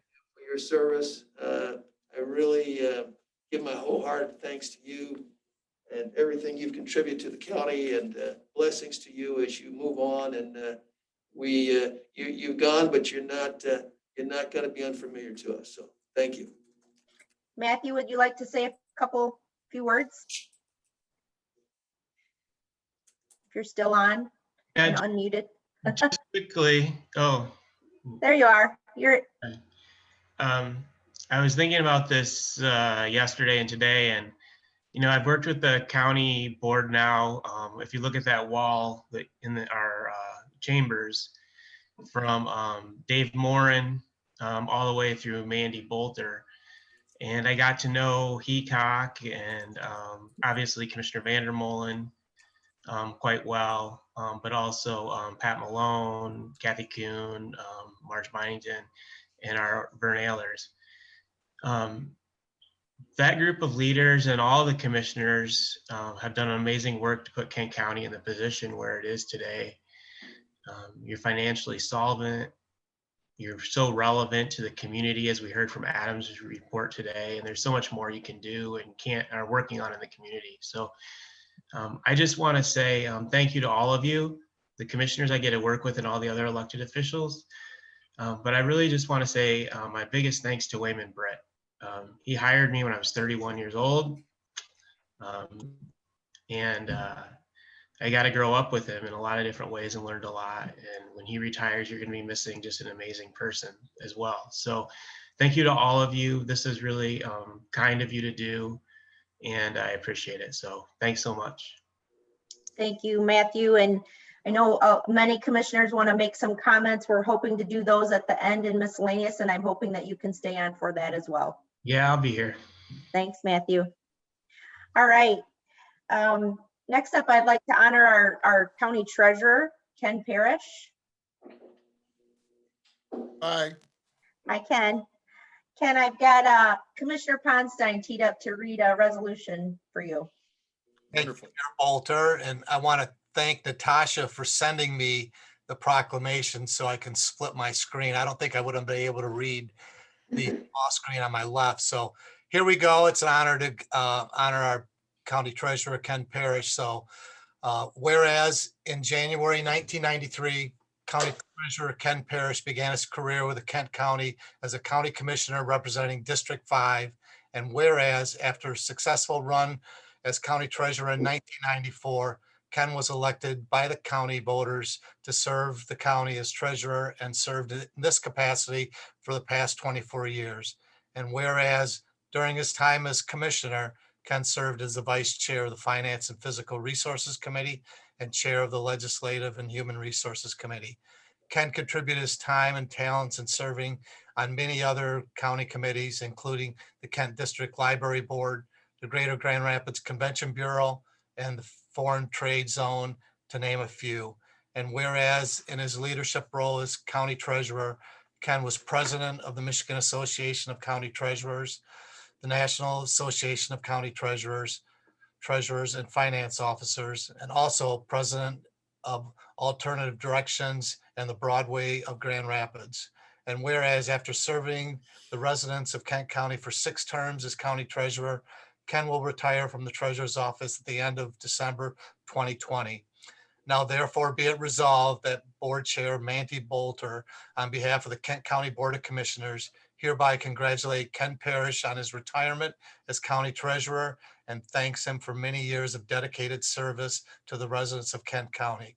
And further be resolved that the Kent County Board of Commissioners hereby bid farewell, hopefully not forever, but wish him much happiness and success in his retirement. Thank you so much, Ken, and it's been a pleasure serving on the boards I served with you. Thank you, Commissioner Ponstein. Treasurer Parish, would you like to say a few words? Yes, I would.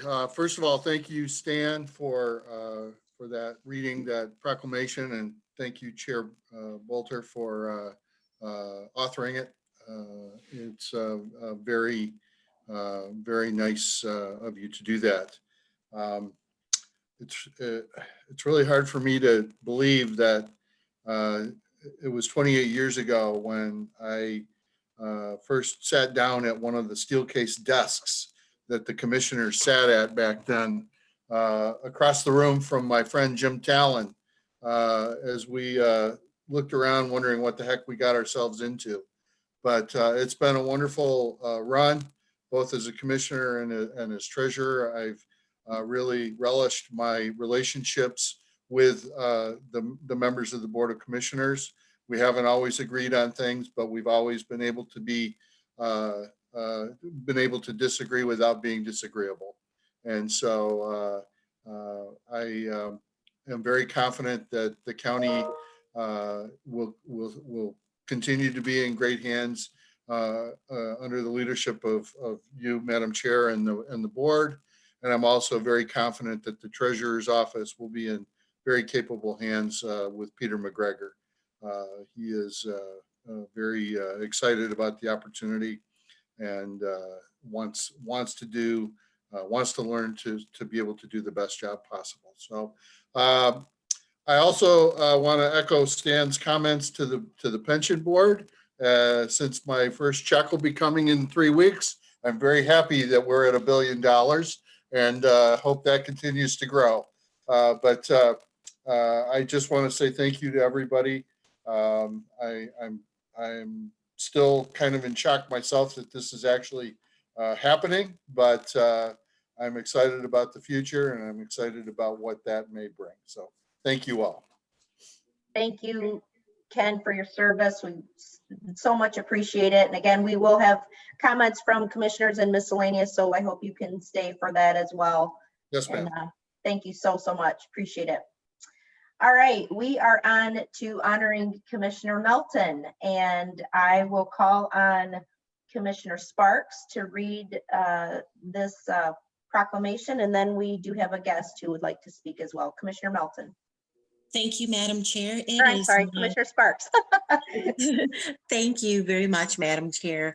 I am honored to serve in the same city as Miss Commissioner Betsy Melton and honored to present the proclamation by the Kent County Board of Commissioners. Whereas Elizabeth Betsy Melton was sworn in as a Kent County Commissioner representing District 13 in January 2017, was reelected in 2018 and will be leaving the Board of Commissioners at the end of December 2020. And whereas during her years with the Board of Commissioners, Commissioner Melton served on the Legislative and Human Resources Committee, and whereas Commissioner Melton significantly contributed her time and talents to serving on other county committees, including the Community Health Advisory Committee, Kent County Community Action Governing Board, and the Grand Valley Metro Council Transportation Division Policy Committee. And whereas prior to running for the Kent County Board of Commissioners, Betsy served on the Kentwood Public Schools Board of Education for 8 years. A graduate from the University of Michigan School of Nursing, Betsy worked in Ann Arbor at the University Hospital in the surgical ICU for almost 3 years and worked at St. Mary's Hospital in Grand Rapids for 10 years. Now therefore, let it be resolved that Board Chair Mandy Bolter, on behalf of the Kent County Board of Commissioners, hereby thanks Commissioner Betsy Melton for her dedication to the residents of Kent County and for her years of service in local government. And it be further resolved that the Kent County Board of Commissioners hereby bid Commissioner Betsy Melton farewell and wish her much, much, much happiness and quality time to spend with her husband, Scott, 3 children, and grandchildren. Thank you, Commissioner Sparks. Mr. Zorhoff, this is your cue. Are you ready to go? I am ready. And I know you've had a long meeting and I Yes, know that. sorry about that. No, that's fine. I know that superintendents have a tendency to be long-winded, so I promise I won't today. I won't. I just We want to say, appreciate you being here. well, no problem. When I was asked if I would say a few things, I was more than happy to do it. I'll just say a couple of things. One about Betsy's formal servant heart. You know, she has served West Michigan and the Kentwood community for many, many years with a servant heart. Formally, she's been, you know, she was on the board as Monica said for 8 years. She's also served on our Kentwood Education Foundation for 15 years, PTC since, you know, I've been here 33 years. So I can't remember a time that Betsy was not doing something to help the Kentwood community. She is the first to call you, as you know, and call you out if there's something she thinks needs to be changed. But she always follows that up with, how can I help? And she's a great cheerleader for all the things that go on in West Michigan and especially Kentwood. So we've been very thankful for that. You know, personally, many of you may not know this because this is the behind the scenes Betsy. She was the first to call us when COVID hit and say, listen, how can I help? She was going to rent a truck to see if she could get food to serve the kids. She's always there to get anything behind the scenes for when it comes from clothing to coats to socks to scholarships for field trips. She is just one of those people that never stops serving. And Bets, from the Kentwood community, from Kentwood Public Schools, I know you may be retiring from this board, but I know that you will never retire from your servant leadership. So thank you so much for all you've done for the kids, for the community of Kentwood, and for West Michigan. Well-deserved honor and well-deserved retirement. Thank you. Thank you so much. Thank you for being here, and thank you for sitting through our board meeting to honor Commissioner Melton. And I know sometimes that, yeah, sorry. Commissioner Melton, would you like to say a couple words?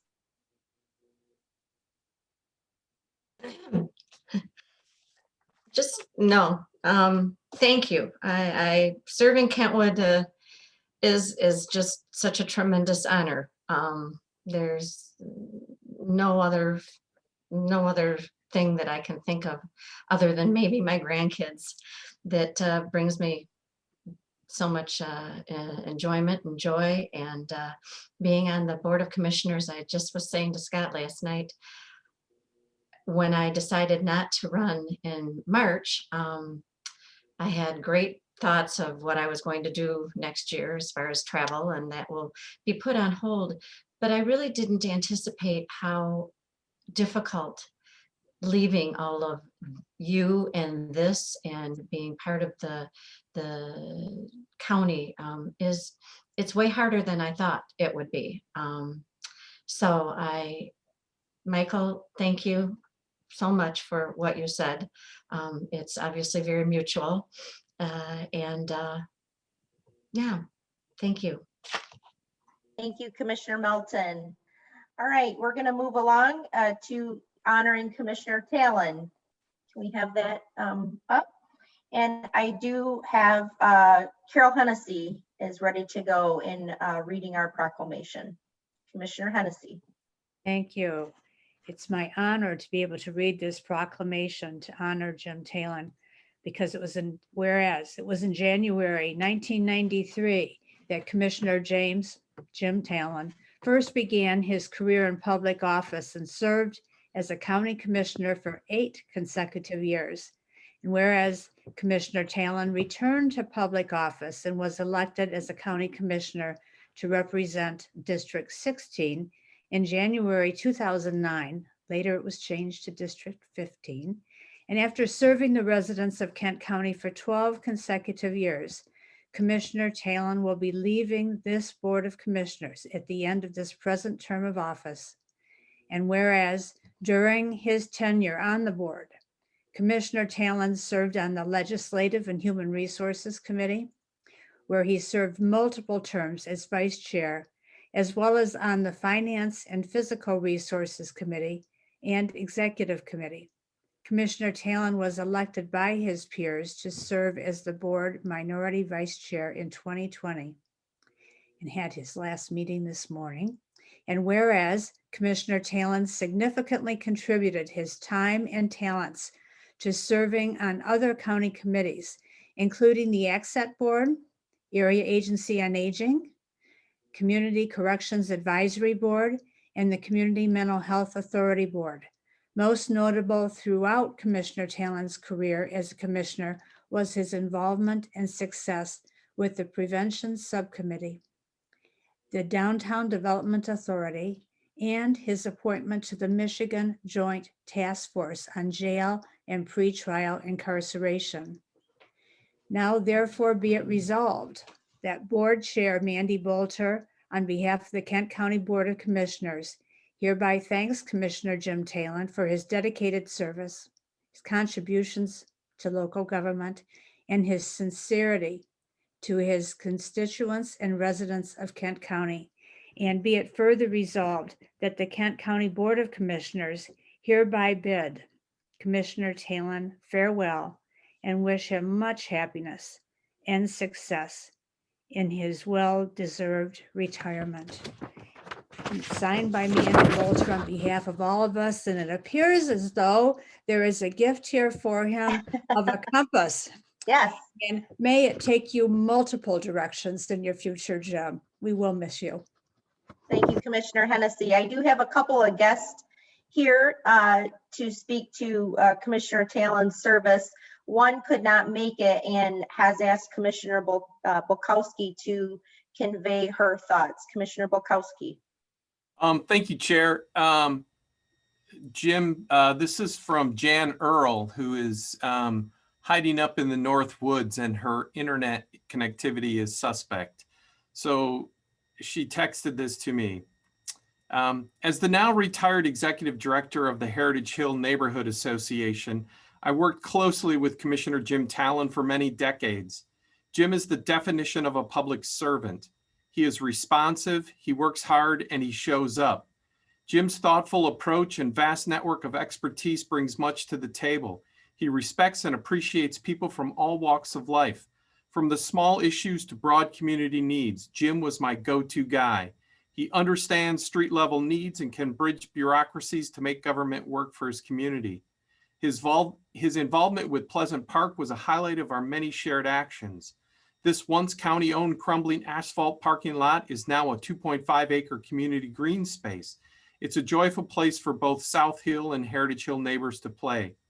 Jim's involvement also included most all land use issues in Heritage Hill over the past 35 years, including the recent design and construction of Heritage Place, the more appropriate rerouting of the Silverline BRT off narrow residential streets, the development of the State Street Corridor Area Specific Plan, and many, many others she listed. Jim was engaged in all expansion plans of neighboring institutions, Spectrum Health, Mercy Health, Mary Free Bed, GRCC, so that development bridged the residential community from the high density institutional use. He participated in numerous GRPS reorganizations so that neighborhood families had access to quality education. And Jim served on the association's finance committee since the late 80s and continues that service. He wrote and implemented the computer program to staff home tour volunteers, and he attended most every neighborhood event and meeting throughout my 35-year tenure. He also kept us informed of the work of the county, the DDA, and engaged in community action through his weekly newsletter. Jim's energy and involvement in his community is boundless. I thank you, Jim, for always being there and all your work for Grand Rapids neighbors. You made a difference. Thank you for sharing that, Commissioner Bukowski. I also know that Mayor Bliss is on and would like to say a few words. Mayor Bliss? Thank you, Chair Bolter. I'm really delighted to be joining you all today. And before I get to Jim and talk about how much I appreciate him, I just also want to say thank you to Matthew Vanzetten. So in addition to serving as mayor, 20 years I worked in child welfare, and we worked alongside one another on a lot of important initiatives. And I just want to thank him for his years of service, as well as this entire commission. This has been a hard year, and I'm so grateful for all of you and your partnership as we've gotten through this very tough time. So thank you for that. And then Commissioner Talon. So I've been serving in elected office for 15 years, and you have been our strong voice at the county during that entire time. And I have seen firsthand how hard you work. I think Commissioner Saalfeld is right. You are probably one of the hardest working individuals that I've had the pleasure to work with, maybe outside of Commissioner Kelly. She's a tough one to follow. And you know, what Commissioner Polkowski and Jan said is absolutely right. You show up, you consistently follow through. You've been active, not just in Heritage Hill, but in Hartside, in the reimagining and visioning for Granville. Your work and the fingerprints of your service are all over the neighborhoods that you have represented. I've also had the pleasure to serve with you on the DDA, and we've done some really good work as we've focused on making sure that our city and downtown has a strong urban core. You know, you were instrumental in getting us to the finish line with the Studio Park investment. That's a $140 million private investment. And in that project, there is a key commitment to supporting minority-owned businesses. And that's what I'll end with. You know, in addition to your hard work and real heart for public service and your authenticity, you have consistently been a voice and an advocate for diversity and inclusion and equity. And for that, I am deeply grateful. So Commissioner Talon, thank you for your service. Thank you for all that you've done in our community, really throughout your entire life. I hope to continue to work with you on issues around housing and homelessness and downtown redevelopment. But I really, really hope that this next chapter is a great chapter for you. So thank you for your service. And again, to the entire county board, thank you all for what you do. Thank you, Mayor Bliss. That was so great of you to pop in, and we really appreciate seeing you. Commissioner Talon, would you like to say a few words? Oh, man. I'm sure glad I wrote some things down. Appreciate the nice proclamation. And after those words from Jan and Mayor Bliss, kind of got the tears going. I really appreciate the kind words. 28 years ago, I joined this board along with two other newbies, Steve Pesca, who you probably know eventually became a state representative and then a circuit court judge. And as we just heard a few minutes ago, Ken Parish. Interestingly, Ken and I started at the county at the same time. We're leaving at the same time. And even more interesting, I think we also happen to have the same birthday, go figure. So we'll both be celebrating that in a few weeks. Dozens of commissioners have come and gone over my 28 years, and I've enjoyed serving with most of them. I've appreciated the respect that most of my colleagues have given me. I think it's important that we treat each other with respect. I'm disappointed and discouraged by the lack of respect that I see in so much of our political discourse today. I'm sure many of you share that feeling. I like to think that we can do better here in Kent County, and I hope that we continue to do so. As I'm sure you all would agree, we have some amazing people working for Kent County, and I've met and worked with so many of them over the years, especially to those who work so hard and efficiently behind the scenes. I want to say a final thank you. You are appreciated. I've worked with a lot of incredible leaders among our county staff, and I have great appreciation for so many of them. But I do want to acknowledge one from the past who I'm especially grateful to have been able to work with. This person was part of a somewhat informal local group that met back in the late 1980s and early 1990s before I became a commissioner. We got together to talk about how to apply total quality management principles to government.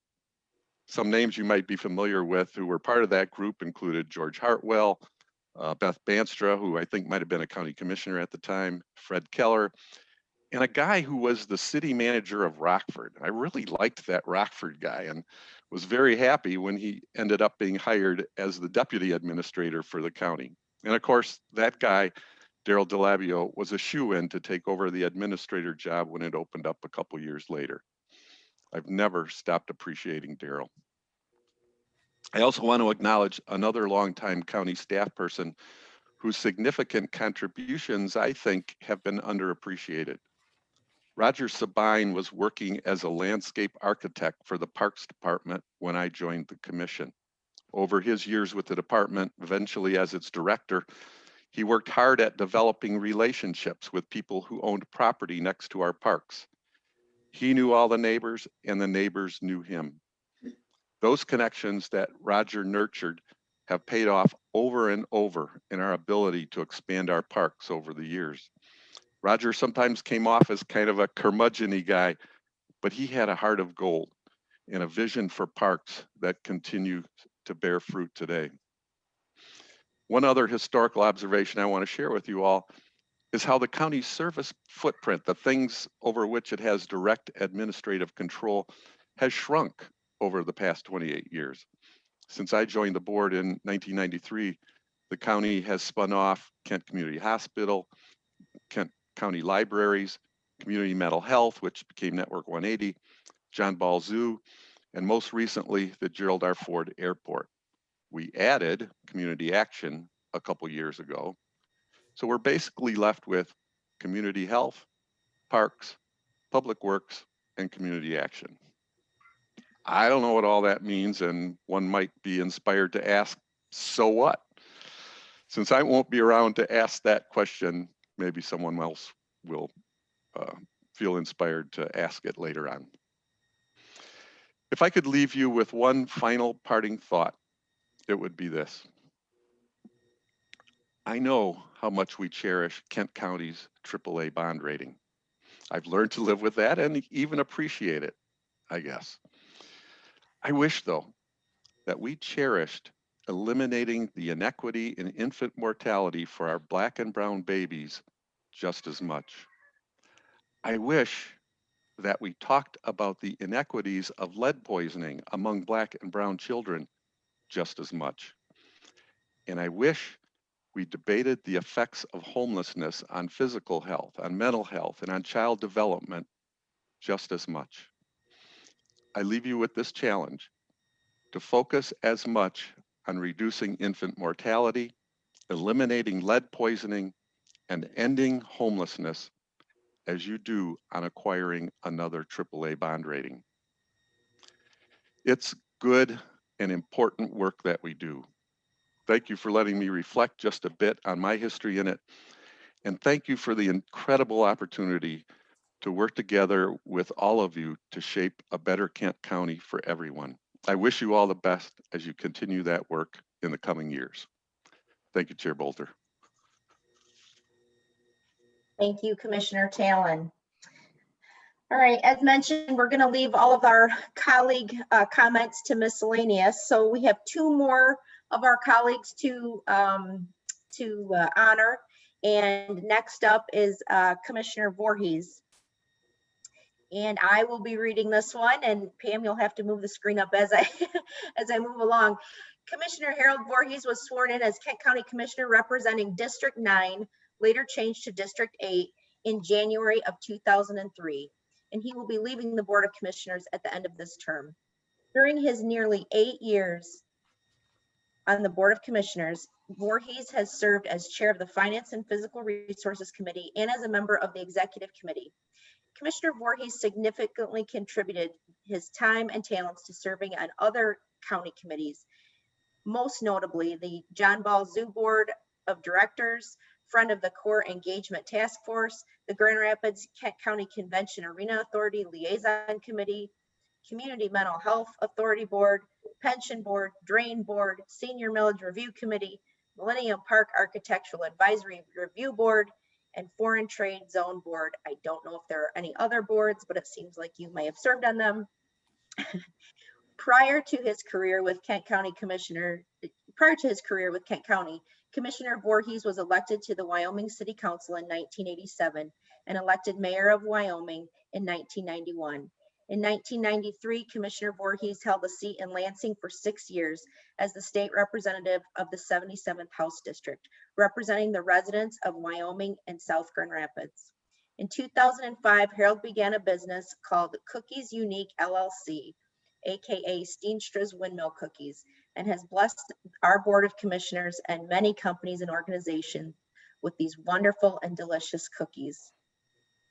Now therefore be it resolved that the Board of Commissioners and me, on behalf of the Board of Commissioners, hereby thank Commissioner Harold Voorhees for his dedicated service, outstanding talents, and sincerity to the people and families of Kent County community. Be it therefore resolved that the County Board of Commissioners hereby bid Commissioner Harold Voorhees farewell and wish him much health, happiness, and time to spend with his family in the years to come. And with that, I am going to turn it over to our former Secretary of State, Terry Limland. Thank you, Chairman. I'm honored to be here today. It's kind of like being back with family. And I do need to give a shout out to Ken Parish because he was my coffee partner when I was county clerk. And thank you for your service, Ken. And also Clerk Lyons, thank you for swearing me in to my new job at Wayne State Board of Governors last Friday. I appreciate that. And also to the fellow commissioner, Jim Talon, who was there when I was county clerk too. Thank you for your service. But I'm here to talk about my Uncle Harold. I've known Commissioner Harold since he, was my uncle, and I was just a twinkle in my parents' eyes. And he's known me all my life. As you know, Joanne is a land, and she's my cousin. And so Harold's been a part of our family forever.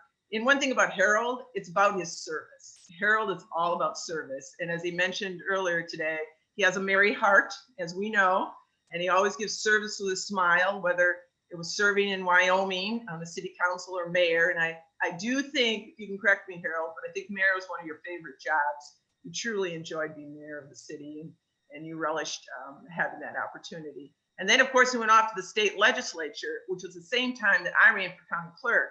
And I do want to give a shout out to Harold on this. When I became county clerk, they did not have family courts, and the courts were having challenges with all of that. Harold led the way. He saw that also, and he worked very closely with the Clerks Association along with Representative Nye to create family court. And that is really a feather in your cap, Harold, to be able to really recognize that it was needed for families in our community to have family court. And then you became a county commissioner. So you actually got to be on the Board of Commissioners while family court was working well for our families here in Kent County. He's also, very proud of his kids. Harold Jr. took over the business, which Joanne and his partner for life were started a long time ago and grew that business. And then, of course, Carla, who's a missionary for their family and husband in Mexico. And then, of course, Nancy, who went into the healthcare as a nurse. And you know what they did? They all gave him grandchildren.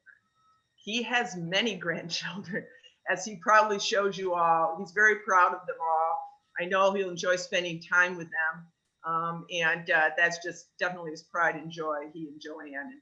And Joanne, again, thank you to her. We should thank you to her too for working with Harold all these years. And I think it's going to be great. And really his leadership and his service to the community, he really was a leader here. I mean, he did the trifecta.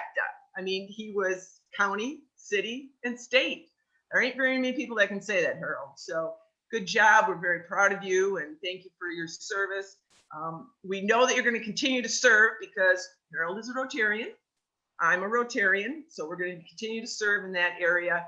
And I just want to say thank you to Harold for serving our community, our state, and our cities.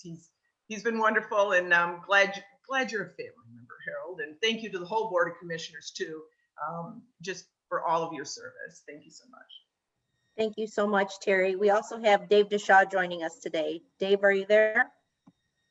Yes, Chair Bolter, can you hear me? We can. Awesome. Thank you for the opportunity. I can't really say it any better than Secretary Land did, or Governor Land, I should say. But I just want to tell you that I was 10 years old the first time I put up a Voorhees yard sign in my yard. And little did I know that for the next 34 years, I would follow, work for, support, be mentored by, and ultimately really come to love this man, Harold Voorhees. It's hard to explain just what he means to me and to my family. And as Terry mentioned, he's had a lot of titles over the years. Of course, the most important title he's ever had is husband to Joanne, one of the smartest decisions he ever made. But Harold himself has been a light and an example in our community. He's literally impacted hundreds of thousands of lives. And Terry mentioned some of the things that in his career he's done. But I just want to tell you one little story. In 1993, I was a 17-year-old intern in his legislative office. And he would pick me up at 6 o'clock in the morning from my house, and we would drive to Lansing together and spend the day working on committee meetings and general session and constituent work. And then in the evening, we would drive back from Lansing. We being me, I would drive us back from Lansing. And Harold would work on his legislation. He'd make calls on his car phone. He would call constituents. And sometimes he would close his eyes and lean back and tell me, quote, "I need to think hard about a problem." I later came to learn this was really a euphemism for taking a cat nap after a long day. But he taught me so much. And I can remember one particular day in March of 1993, we were driving back. I've never forgotten this. I asked him what he had to do that night. And he said he had to go to a spaghetti dinner at Wyoming Park High School. And I said, "Harold, you've just spent 12 hours working and now you're going to go to a spaghetti dinner. Don't you ever get tired? Don't you ever want to, take a break?" And without missing a beat, he admonished me and said, "David, this is an honor to serve as an elected official. And spending time with our neighbors and constituents, the people we serve, is exactly what this job is about." The Harold Voorhees you see in public is the Harold Voorhees that many of us have gotten a chance to see over the years in private. And that says something when someone can be authentic and be in public service. And the people have been well served indeed, Harold, by your time in office. In the book of Micah, public servants are commanded to do justice, love mercy, and walk humbly with their God. From the bottom of our hearts, we know you have done this, Harold. We respect you, we celebrate you, and we say thank you. Love you, Harold. Thank you too for joining us. I think it was so special. And Harold, you're up. Do you want to say a few words?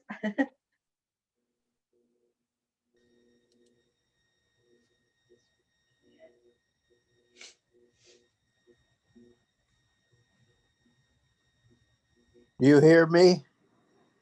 Yeah, okay, thank you. I really had the opportunity a little earlier to share my thoughts and my appreciation. And I really appreciate you and our relationship. And it's really been a blessing to do that. And so thank you again for that proclamation, for your service, and all of my fellow commissioners and to Wayman and I think before with Daryl.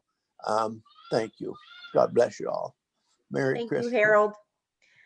All right, we are on to our last honoree today, and that is Commissioner Vonk, who's been with us 19 years, I believe.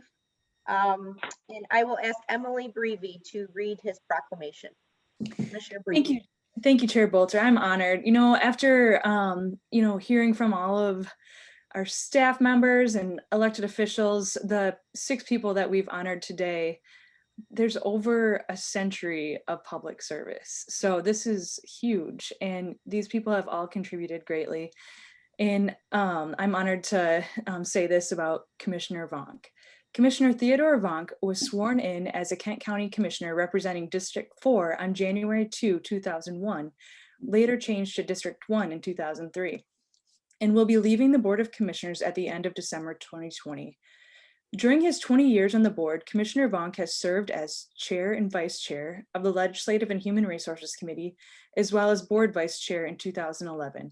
Commissioner Vonk significantly contributed his time and talents to serving on many other county committees, including the Public Works Board, where he has served as chair, the Gerald R. Ford International Airport Board, Soil Erosion Subcommittee, Building Task Force, Grand Valley Metropolitan Council and Transportation Division Policy Committee, County Township Liaison, Remonumentation Committee, Resource Conservation and Development Committee, and Foreign Trade Zone Board.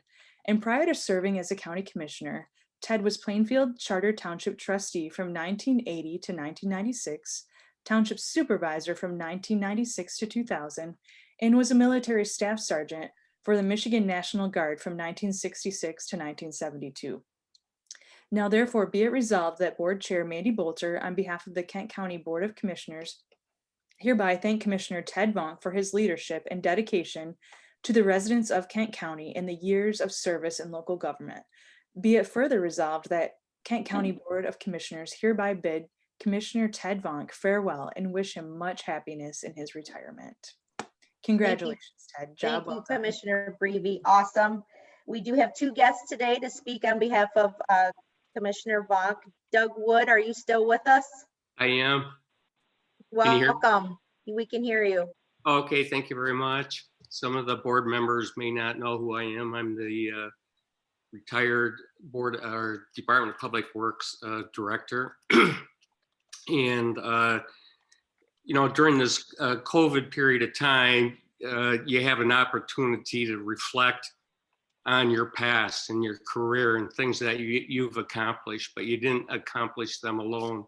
You accomplished them with great leadership that was provided. And one of the, I was reflecting on mentors and people that affected my career. And one of the foremost names that came up in my mind was Ted Vonk. Ted provided great leadership as a Board of Public Works member and also as chair. He was one of the leaders that led the charge to advance recycling in the county. And we were successful, and we built a modern recycling facility.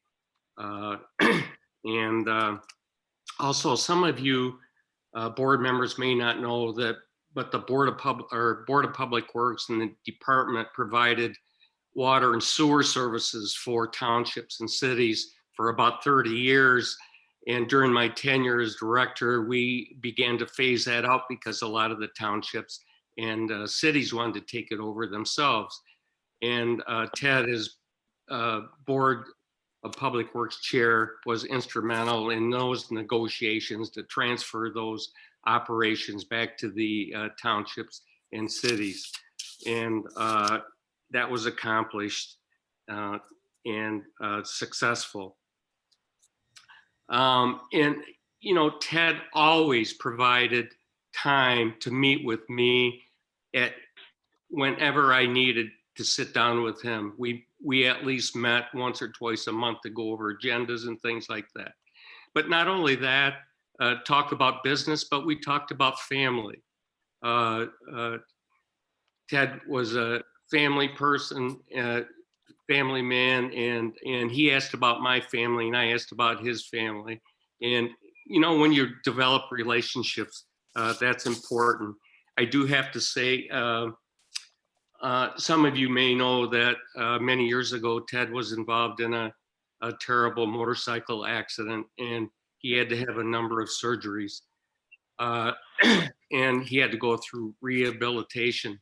And I'll never forget, he was in a rehab facility, and I used to visit him, and he had a great smile on his face because he wanted to hear updates about what was going on in the department.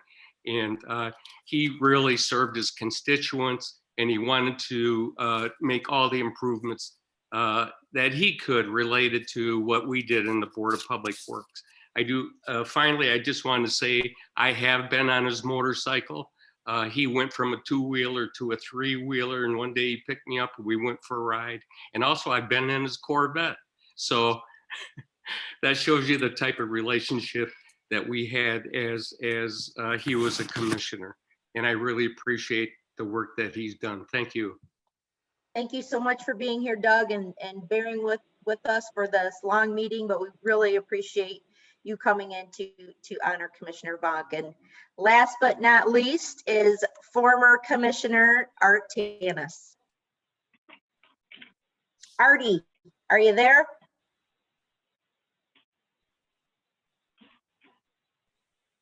Maybe. I'm here. There he is. Hey, Art, welcome back. Thank you, Chair Boulder. And it's great to see all you folks again. And Chair Boulder asked me to say just a few words about Ted Vonk. I was chair of Public Works several years ago, just before Ted. And we took a trip to Tacoma, Washington on a conference. And we went along with Dennis Komichek from the Department of Public Works. And on the trip, we asked Ted, what can we do for you in Public Works? And it wasn't Ted, I mean, Mr. Komichek. And he said, our recycle facility is really, really outdated, and we're not moving what we should be moving through the recycle facility. And he said, looking at the big things, I'd like to see a new recycle facility. Well, Ted and I got together over an adult beverage at the top of our hotel overlooking Mount Rainier. And we were talking about the recycle facility. And knowing that Dennis Komichek wanted to have something nice, we decided we'd bring it before our board and take a look at what we could do for the recycle facility.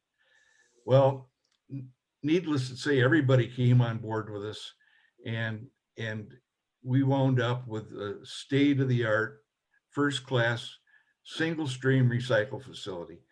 And that was all done with Ted's help and his thoughts, and I just can't imagine it not being accomplished without Ted. So that's my story about Ted. I could tell stories about other people on the board, but I'm not going to. I want to congratulate Harold and Jim Talon. And I didn't get to know Betsy, but I'm sure we would have got along good together. And our friend Ken Parish and Matthew Vanzetten, they're all going to be missed. I think we did good, and I appreciate Ted. Thank you. Thank you so much, Merry Art. And thank you Christmas. for being here. Merry Christmas to you. All right, if we could go back to our agenda, I believe we are on miscellaneous. Do we have any Commissioner miscellaneous today? I know Commissioner Antor wanted to speak.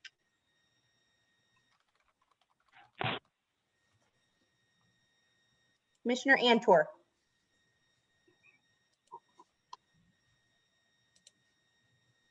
Oh, I'm sorry, Commissioner Vonk. I'm sorry, Commissioner Vonk, we need you to speak.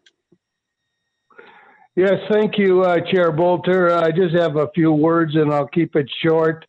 I don't know how much you paid our former DPW director, but you paid him too much for the words this morning, as well as our Dennis. I know he was probably overpaid as well, but I appreciate those real kind remarks. After serving in politics for 40 years, 20 at the township and 20 at the county for the people, serving the people of Rockford and Plainfield, I leave with some sadness, but others come on with joy and eager to take my seat. And that's the way it should be.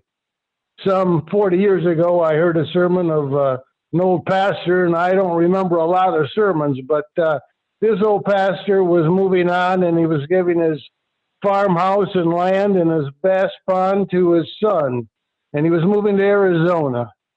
And he says, my thoughts are, I wonder what my son will do with that bass pond and that farmhouse that I cherish so much.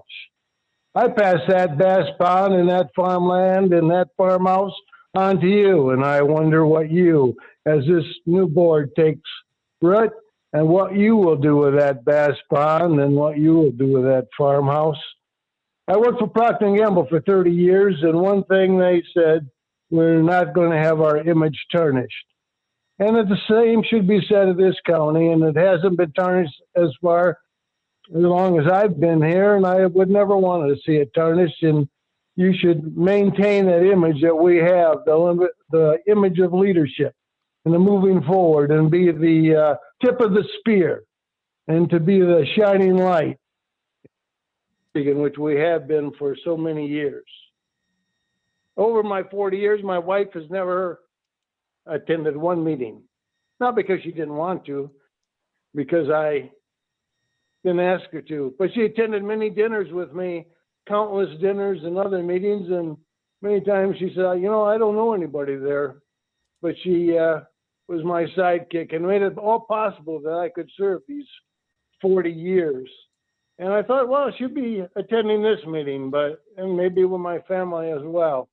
But that's not possible because of COVID, and she's probably happy for it. But other than many other spouses here, she attended, was outside the door of meetings, countless meetings, when I was injured from my motorcycle accident, both at the county and at the airport and other places that she had to take me by wheelchair. And I appreciate her help over all these years. I've got 30 years in with Procter, 40 years in politics, and over 50 years in with my wife. And so those are good boxes to check, and I'm very proud of that. So it was fun to serve, and I served with a lot of great people, probably over 100 people with staff and commissioners over the years, and all good people and all trying to do the best with the community they represented. And I was proud to work with those folks. I said yesterday at the airport that the last members of the airport all came through the DPW. Roger Morgan, Dan Korndike, myself, and now the latest commissioner will be coming out of the DPW. So you got to talk trash before you can work at the airport. So with that, thank you all. Thank you. Thank you, Commissioner Vonk, and I certainly didn't mean to skip over you, so I apologize again. But now we are on to miscellaneous, item 12 of the agenda. And now I will call on Commissioner Antor. Thank you very much, Chair. You know, having served now 12 years, I got a lot to say to all four of our commissioners that are going to be leaving, and as well as Ken Parish. But I'm going to save those conversations for individual phone calls, because I really appreciated all four very much. And even you, Jim Talon, you're a good man. And even though we butted heads on occasion, I could still sit down afterwards and have a beer with you. Yeah, they appreciated your work ethic for sure. So I'll be reaching out to everybody, but I just wanted to mention one person that I don't have any heroes in my life other than maybe my mom and dad who are now gone, but Matthew Vanzetten, I know he's going to be mad at me for saying this probably, but I do have a First Amendment right to speak, and I'm going to. Matthew Vanzetten is a warrior, and he is a leader. He led by example. And, you know, most of you probably don't know the physical issues that Matthew served with all these years. You wouldn't know because he didn't want people to know. He didn't, you know, as much as I know it affected him personally, he never let that interfere with his work or anything. And knowing what he went through and being the friend and mentor he was to me when having some issues, he is my hero through his action and the way he served, in spite of the fact and people just didn't know what he was going through. I did. And Matthew, you're my hero, and I appreciate your friendship, everything you've ever done. I really appreciate all the commissioners that are leaving, and Ken, and I'll be reaching out to all of you individually.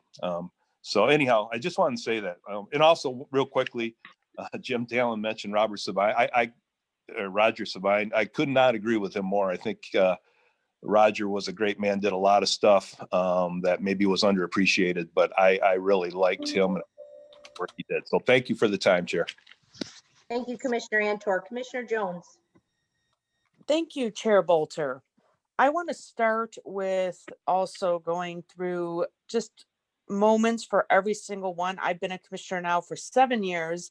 And Matthew, what you were able to do to strengthen the bridge between the county parks and the Kent County Parks Foundation was very, very significant. And I just want to let you know that that foundation continues to get stronger and you are very much missed. And I hope you do continue to engage with our parks because you are just an incredible asset. Ken, I enjoyed working with you. I will certainly miss your regular updates, but I know you will train Pete well. And I suppose there are going to be moments where I'm going to hear things from Pete that I know were laid by you for a foundation. Also, your involvement in the community at Lowell is fantastic. And we are going to keep our fingers crossed to see you on the stage again in the near future once we can find our way to return to normal. Betsy, really enjoyed working with you. I know that we spent some time on the phone as you were getting up and running to understand budgets, and you did a phenomenal job diving into that to get your head around it and to just really engage. Jim Talon, I will certainly miss hearing your DDA reports.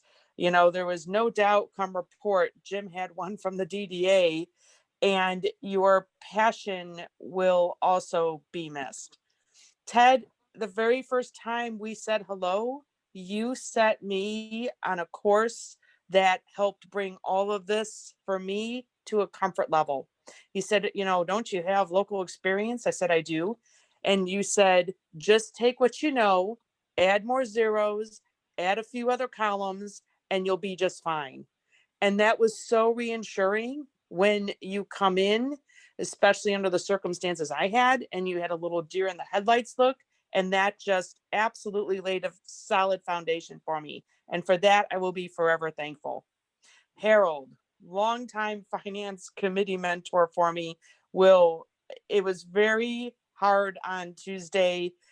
I'm glad I kept it all together through that meeting, but man, I'm glad I had tissues handy when that meeting was over. It was very, very emotional to have you with that last meeting, and you will be dearly missed. And then Mandy, your leadership for this year, including creating this recognition, I think needs to be acknowledged. The additional hours you're putting in is also significant. So with that, I will let everyone else do their kudos, but that is my moments of memories and joy for all of these folks who will be missed. Thank you, Commissioner Jones. Commissioner Podstein. Thank you, Chair Bolter. I'll try to keep this brief too. I know time is running long here. I just wanted to thank Matthew and Ken for all their work. Hopefully we can meet in face to face and share the memories, but I know both of you not only represented Kent County well, but you are proud of that and proud to tell people of all the good things that we're doing. So you know, I've heard a lot with my travels from people on how they view Kent County. And a big part of that is the people like you that are serving our county. So I want to thank you both for your time and service. Briefly about the other four, you know, when I first started in public office, you know, I always just learned so much from the people I served, and in my tenure, that's true. And it was, you know, the same thing with 19. It's a little more difficult to get to know 18 people. I hopefully I know myself, than it is on a council or a school board of 7. So I'll just make some brief comments about the 4 on the service you've done. You know, Betsy, when I first met you, I said, well, she's a former school board member. And I think Superintendent Zorop summed it up right. You've just got a heart of gold and heart for community and children. And I appreciate the short time that we had together, and hopefully we can connect going forward.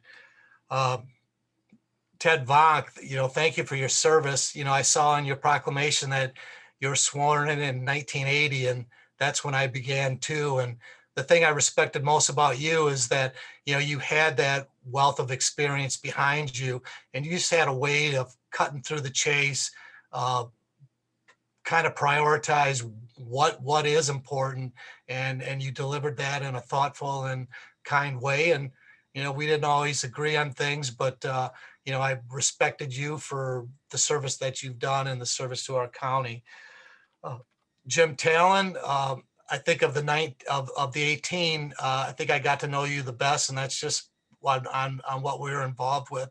I really want to give a shout out from the entire MAC staff for everything that you've done, service on committees for MAC. I know a position MAC took caused you a little pain in this past election, and I want to apologize for that because I sit on that executive board. But I appreciated getting to not only you but your wife at the meetings that we attended. Your representation of Kent County at MAC and NACO was one of pride. You shared our good stories, what we do right, but you also listen to others from around the country on what they're doing good and try to bring those best practices home. So, I'll miss you, but I want to thank you for all your service, not just to the organizations that you're involved in, but your district and the city you lived in. You're well respected and held in very, very high regard. And lastly, Commissioner Voorhees, I think just like Terry Land said, is, I don't know if you knew me when I was a twinkle in my parents' eyes. I know my parents had you as a student when they taught at Granville, but being part of the city of Wyoming and also the city of Granville, I saw you a lot growing up, went to school with your daughter Nancy and was very close to Harold Jr. You were everywhere in the community, and you cared about people. I know I can't sing as good as you, but I was in 2 school musicals, and I know after each of those, we were always invited over to the Voorhees house just to get together and get to know each other and fellowship, and that's all important, and that's carried on all through your political career of always being welcoming and enjoying talking with each other. So all 4 of you, I'm going to miss you. I can say I've learned a lot from all of you. I may not look like that or, acknowledge that, but one of my best qualities of all the years of my public service is that the ability to learn from others that I served with. And I've had a great group of people that I'm serving with now and in the past and in the future. So thank you all. Thank you, Commissioner Ponstein. Commissioner Morgan.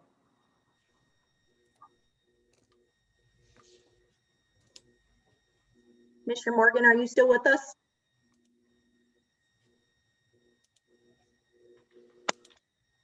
I don't see him on the call, Chair. Okay. Commissioner Bukowski. Oh, thank you, Chair. Yeah, I'm going to try to talk fast because, yeah, we're getting late. All the way around, thank you so much, everybody. It's been awesome to get to know you. Commissioner Melton, again, your passion and concern for people is so apparent. And I've had the honor to see you, I'll just say, in action in a different way, in the sense of when you're at the Down Syndrome Association event and the joy you have just totally hanging out with and being present with those adults with who happen to have Down syndrome. I mean, it's just beautiful seeing, again, that's when Betsy Melton just, again, there's no facade, it's real. Commissioner Vonk, we're going to keep talking trash and we're going to keep that pond clean. And I so appreciate your opportunities that you would take talking about accessibility, because when we just pester about it on the advocacy side of life, it just helps, again, that firsthand perspective. So I thank you for that. And yeah, we're going to keep working on that as well. Commissioner Voorhees, I said some words at finance, I'll only echo them now. That It's been an honor to do battle with you over policy issues over 26 years. Most of them not as a commissioner. And again, knowing that the battles were policy, it was never personal. It was never anything other than we both wished and continue to wish nothing the best for our neighbors and our community as a whole. And then last of the commissioners, I met with this guy named Commissioner Jim Talon in the fall of 1994 when my wife and I moved back to Grand Rapids from grad school. And we met in the cafeteria of a place called Blodgett Hospital before some merger. And Jim, you know, he didn't know who I was. And he figuratively just patted me on the head and said, "You got a lot to learn." But he didn't say it in any way but with respect and honor. And he doesn't remember that meeting, but I do extremely well. And I won't talk about what we talked about, but other than to say, I continue to learn from Jim. And I'm going to say, dang, you might have seen in the chat, I was asking for the clip of Adam's presentation. I'm going to get the clip of Jim's final words to us, because at least for me, that's what sums up what I want to be as a commissioner. That's what we need to be focused on. And the AAA bond rating, Pete McGregor will take that baton from Ken and work on that. However, let's get these other indicators in front of us. Ken, thank you so much for your passion and dedication through all this time. I think I harassed you when you were a county commissioner, though we didn't harass you much as a treasurer. I'm thinking more of my day job. But anyways, thank you so much. And last but not least, Matthew, yeah, just going to keep wishing you well, and we'll leave it at that. So thank you all, and blessed holidays. Thank you, Commissioner Bolkowski. Commissioner Womack. Yes, thank you, Chair Bolter. Betsy Melton, thank you for your service as a Kent County Commissioner. Your unrelenting passion for education and all of our students will truly be missed by me and all the other commissioners. Betsy Melton, Commissioner Melton, your emphasis on education and students reminds all of us commissioners that these children are our future. As I and others continue to carry the torch for education countywide, the 4 years of service on the Kent County Board of Commissioners will always be remembered. I am truly gonna miss Commissioner Betsy Melton. Commissioner Jim Talent, my brother in the fight against racism and equality. Not only have we fought for people's rights and policy changes together on this commission, we spent many times behind the scenes discussing on what we could do to make this county better. You have been a strong leader pre-Kent County. You will be a strong leader post-Kent County Commission. You have proven that the bling, bling, glitter of your white, shiny gray hair is irreplaceable wisdom. And I thank you for sharing all your wisdom with me, Jim, for all these years on those long phone calls we used to share late at night. 4 years ago, I asked you not to retire so you could continue to mentor me and all the new commissioners. You stayed on board and you taught us how to move the needle. You taught us how to achieve successful outcomes for our districts in housing, equity, policy, and education. You did it with dignity and integrity. Today, a lot of younger politicians may say that your peaceful discourse is old-fashioned, but as a young politician, I've embraced your rational ways of solving our societal problems without creating bigger problems along the way. Commissioner Jim Talent, you have been a class act, my big brother. Your service and dignity while serving has become a part of our revolution, the revolution of political integrity with mutual respect for all people, regardless of their age, their sex, or their color. Your political legacy will live on through us, Jim. As I say farewell to Commissioner Vonk and Commissioner Harold Voorhees today, I not only want to thank you both for your multiple years of public service, I would like to express my gratitude for your unselfish leadership and service during your final years in office. This year, 2020, will go down in infamy as the year of the pandemic. Both Vonk and Voorhees, both of these commissioners have had health challenges and fought through those challenges to make sure they were here at regular meetings and committee meetings to serve the best interests of the public at large and your constituents who voted for you. Through your nonpartisan leadership, we pulled together to save as many lives and businesses as possible in the year of the pandemic. For your service in this year alone, I wish I had the power to give both of you a Purple Heart. Your mentorship has taught me the art of agreeing to disagree, the art of negotiation, the art of knowing when to compromise, and when to stand firm in our political and moral beliefs. Commissioner Ted Vonk, Commissioner Harold Voorhees, on the real, I would just like to thank both of you for leading by example. Matthew Vanzetten and Ken Parish are the people that make Kent County Services the best in the state. I could go on all day about their excellent service and untarnished reputation, so I will just be brief and say thanks to both of you for your immaculate service. Chair Bolter and Administrator Britt and staff, I cannot close out this year without telling you how much I appreciate not only your work, but all the extra work you put in to help bring us through 2020 and continue to deliver services to this county during the pandemic. Adam London of the Kent County Health Department, if I was the editor of Time magazine, you would be the person of the year on my front cover. Thank you, Adam, and to your entire staff. And to all the other commissioners, thank you for your service during 2020.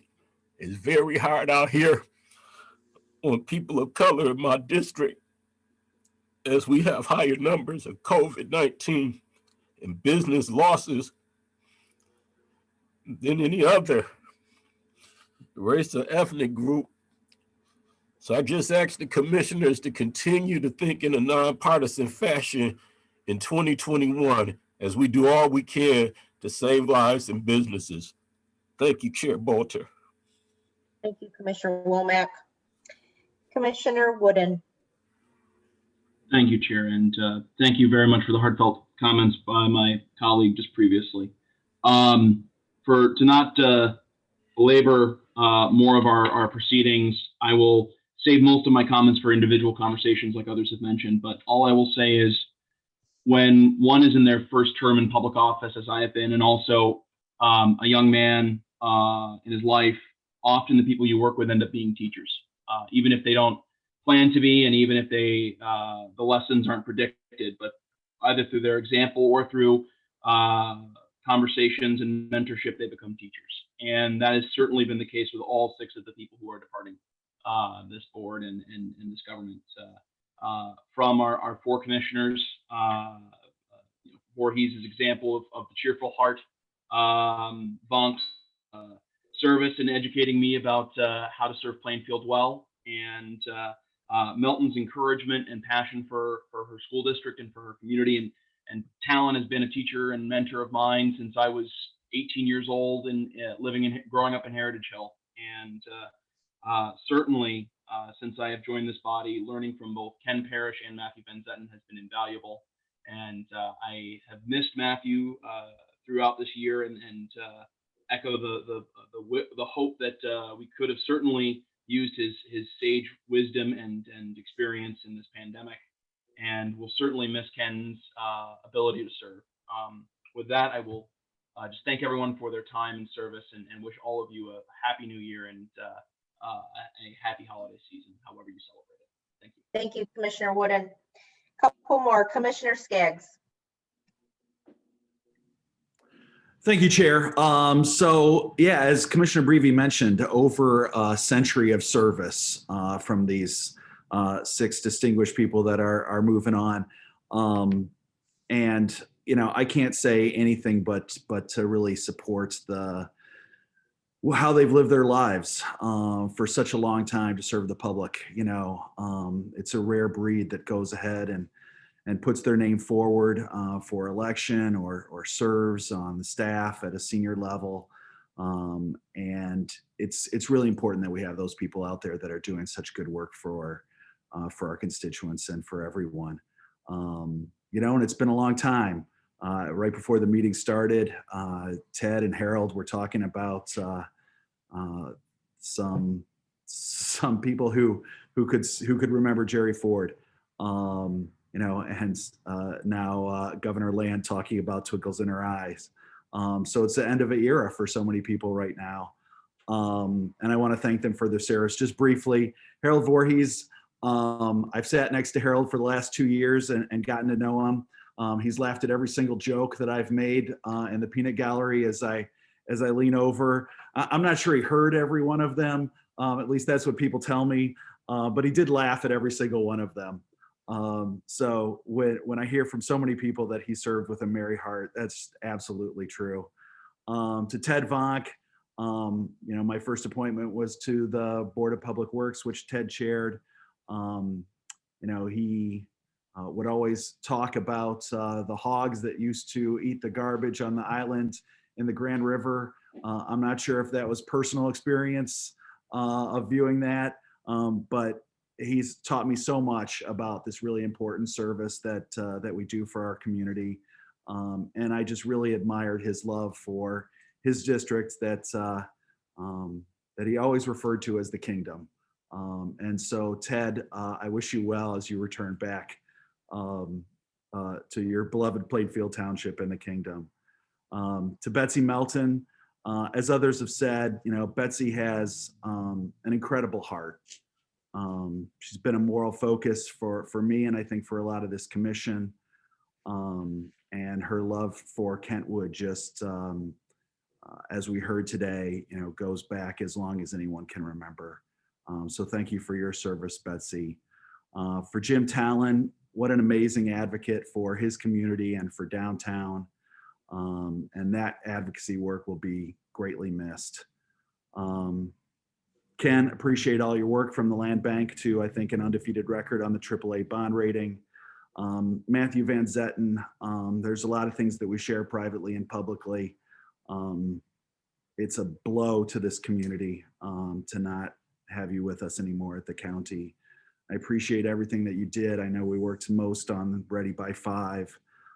You've got a real legacy that you created here. You made a real difference to the people of this community. I hope you think about that all the time as you reflect back on the work that you did. I hope that we can continue that legacy.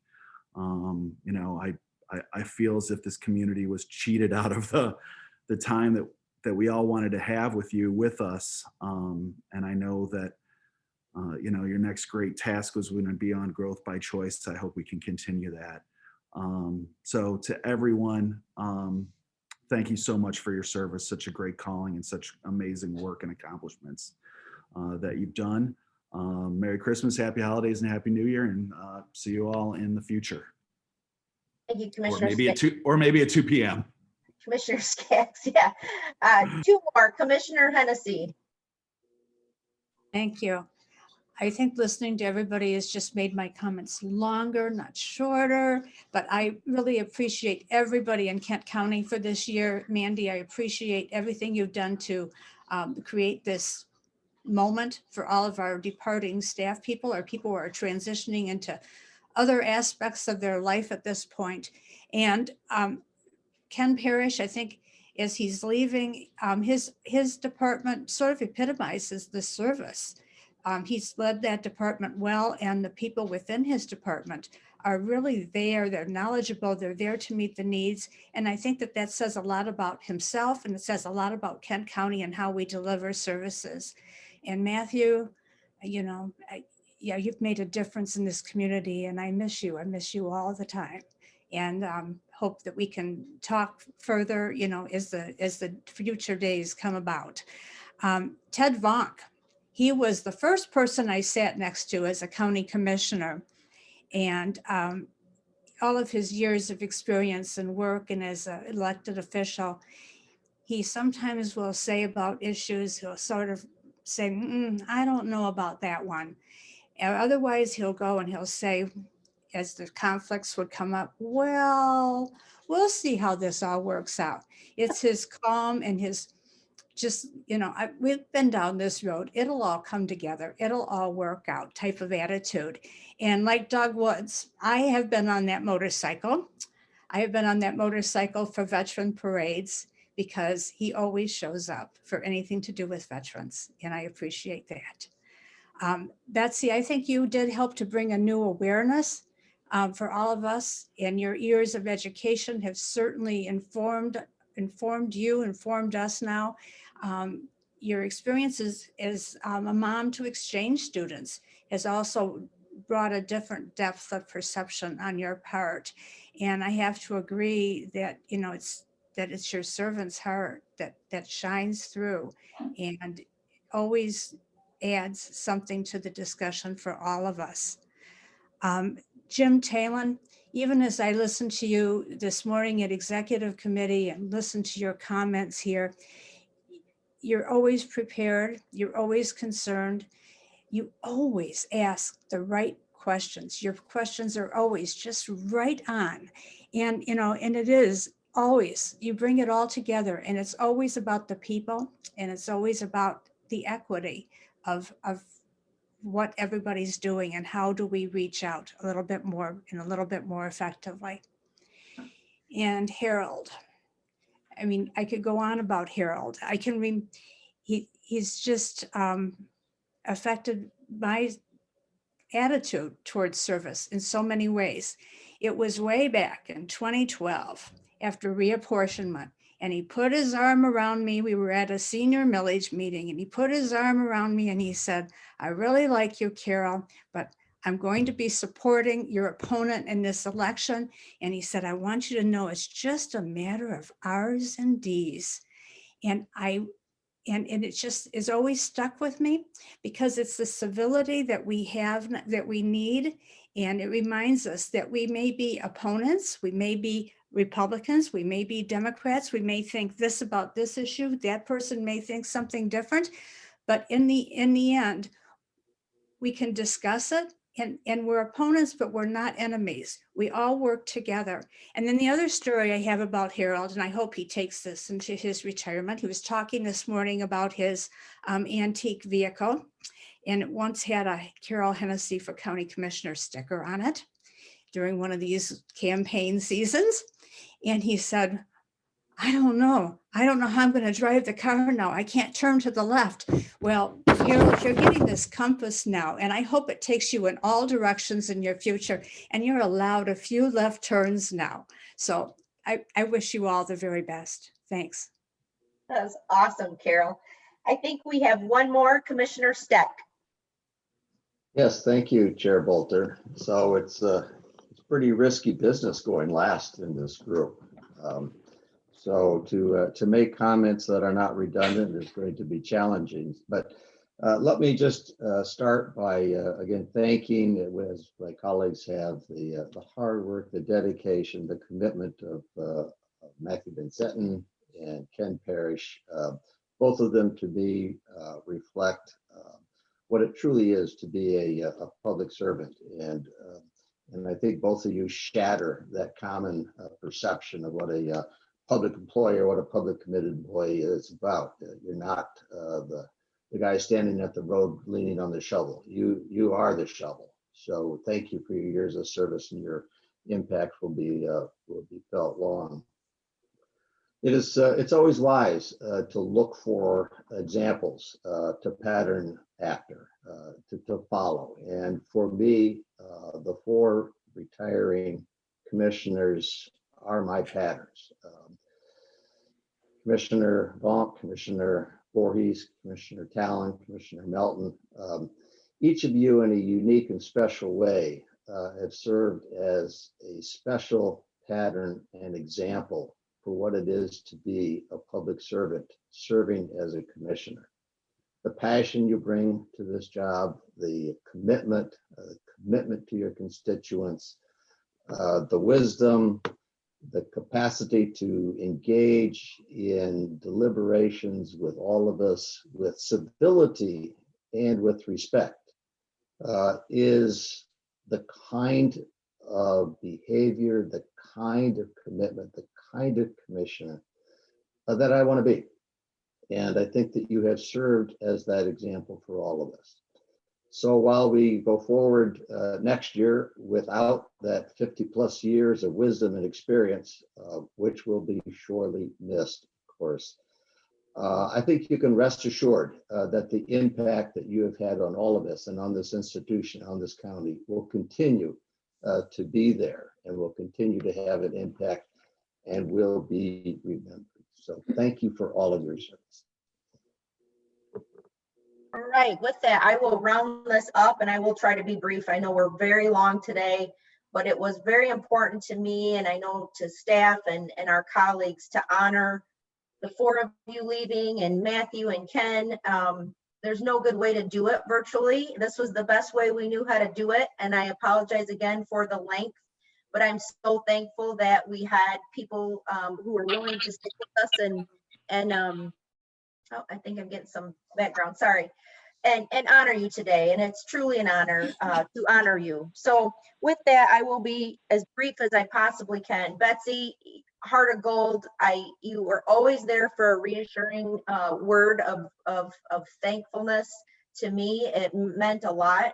And I really, really appreciate your continued focus on children and the children of our county, which is our future. So I really, really appreciate that. Jim, again, appreciate all your service.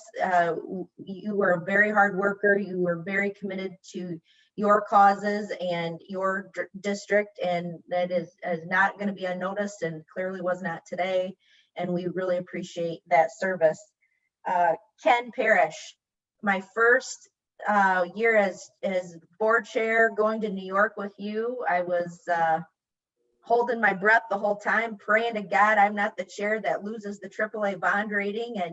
And you know, you just kind of figuratively took us all by the hand and basically was like, I got this. This is plug and play for me. So it was just amazing to me to bond with you there and to see you work and to see what you did and to see what you did for our county in that role. And I'm just so appreciative of that time. Unfortunately, we couldn't go this year, but just really appreciate you for that. Commissioner Vonk, sometimes some of the quote unquote old guard can be pretty intimidating, and especially when you're a newbie running for chair and you got to go get all that support and it is intimidating. But from our first breakfast, you just set everything at ease and you were so kind and we prayed together, and I just felt so calm and so confident and so thankful for you and for doing that for me. But in addition to everything you've done, 40 years is amazing. Plainfield would not be Plainfield without you. And I hope you know that, and just appreciate all of that. And last but not least, Harold, I'm going to keep it together. Harold Voorhees and Joanne, I'm going to clump you both because I work for Joanne, and Harold just defines the spirit of what I'm very hopeful this county board can continue to project. We are special. We've always been special in that we haven't been, you know, personal and partisan and angry and tense. Harold would walk in the door and hand out his cookies, and you just know he cared about you as a human, no matter what. And Joanne did the same. Working for her was amazing. And they were a partnership that it just brought total public service to the county and to our region. And I think we all should try to replicate that caringness and kindness moving forward in our service to not only our districts, but to each other. I hope we can find ways to do that because I just feel like Harold's spirit leaving this board in his presence, sometimes I worry about that. And I hope that we all think of Harold Voorhees sometimes as an example for that. And so with that, I've got one more surprise and then we are going to adjourn, I promise. Again, I apologize, but Pam, would you put up a rendering? I wanted to some way honor our board members leaving, and I contacted Sam Moore. This is Sam's idea. I said, Sam, you know, Ted Vonk's getting a park bench named after him, and can't we do some park benches in some of our parks? And how could we? And Sam's like, Mandy, we'd have like a ton of park benches. Like, how are we going to do that? And So we kind of like noodled and we came up with an idea of a Commissioner's Grove in Millennium Park. And it's going to be a way to honor outgoing commissioners. We are still working on a specific location in Millennium Park, but we will be putting together this Commissioner's Grove and honoring outgoing members as they leave our service. And here's a rendering. This was hand drawn by a staff member at the Parks Foundation. It may not look just like this. It may be more of a grouping, but this is kind of the original concept. So with that, I want to thank you for your service. This is something I hope we can unveil soon. Additionally, we'll be confirming our board schedule for the year. I would like us to consider moving our second evening meeting potentially to the Meadows and doing a more meaningful maybe evening reception honoring you all leaving us and also honoring Wayman. So that more details will be forthcoming. And so with that, let's adjourn. Do I have a motion? I am calling on Commissioner Jones if she's still with us for a motion to adjourn. Thank you, Chair Bolter. It is my honor to move to adjourn, subject to the call of the chair, to Tuesday, January 5th, 2021 at 8:30 a.m. for an official meeting. Moved by Commissioner Jones, seconded by Commissioner. Support by Brevi. Brevi. All in favor, say aye. Aye. Aye. Merry Christmas, everyone. Happy holidays. Merry Christmas. Bye. Thanks, Mandy. Yep. Have a great day. Beautiful, beautiful.